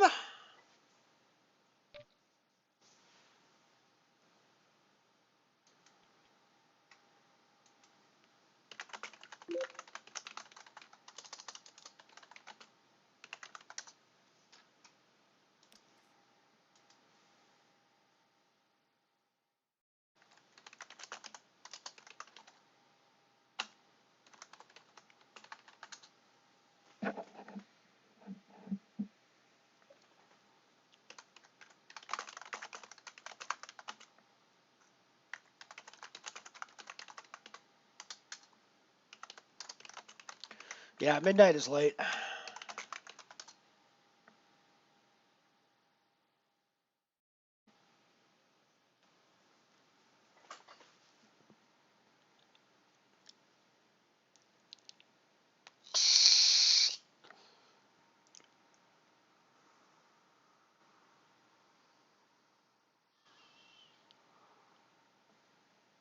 Still nice to go deep in that one, Night Shopper.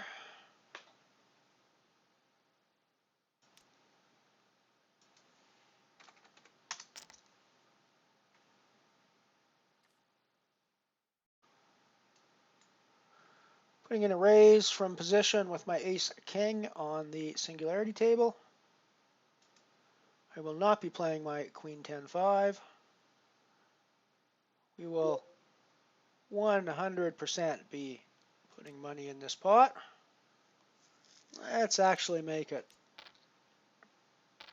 expensive for them to draw.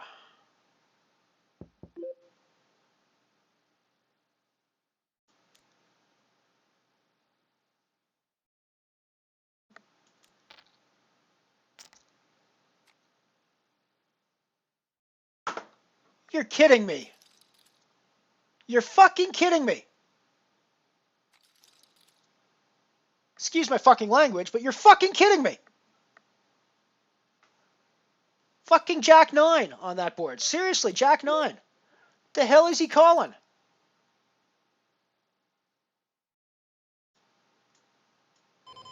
He's calling with a shit pair and nothing else. Fuck. I hate this game sometimes. I fucking hate this game sometimes. I was saying Raz is the tiltiest game. Fucking Unibet NLHE is the fucking tiltiest game.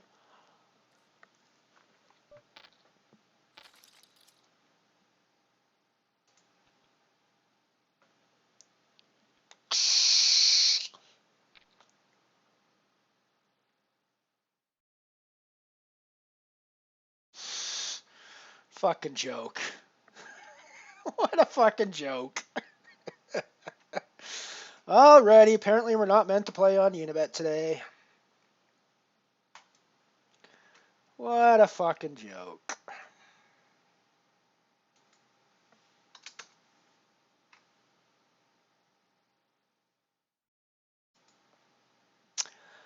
And that, ladies and gentlemen, ends my poker day on Unibet. I'm not closing the stream off or anything. We'll keep the action going here on the.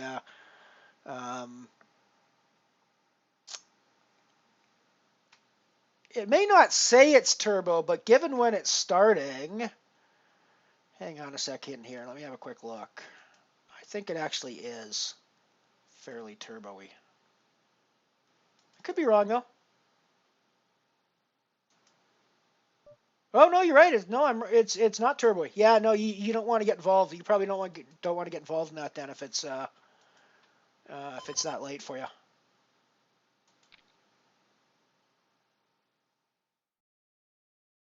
Not thrilled with seeing the deuce here, but I think we'll probably just get it in at this stage and hope for the best.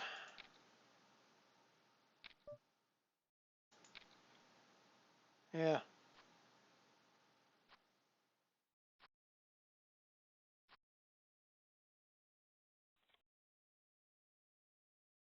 Alrighty, 887, 249th place.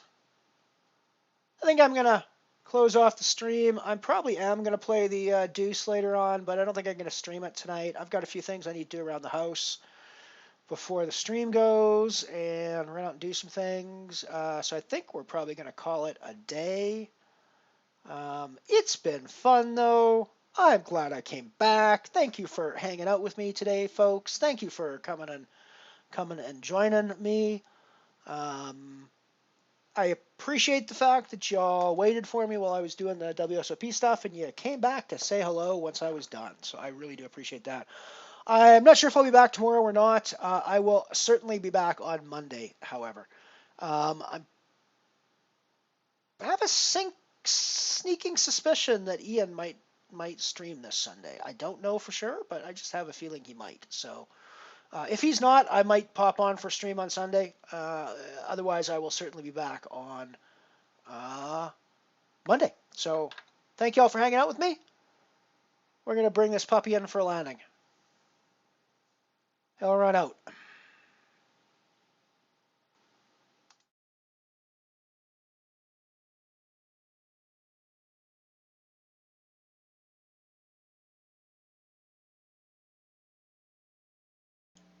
For more vintage poker content from Mothership Poker, click the subscribe button and check out the playlists for all of our old archived content, as well as the ads only cut from some of the early streams.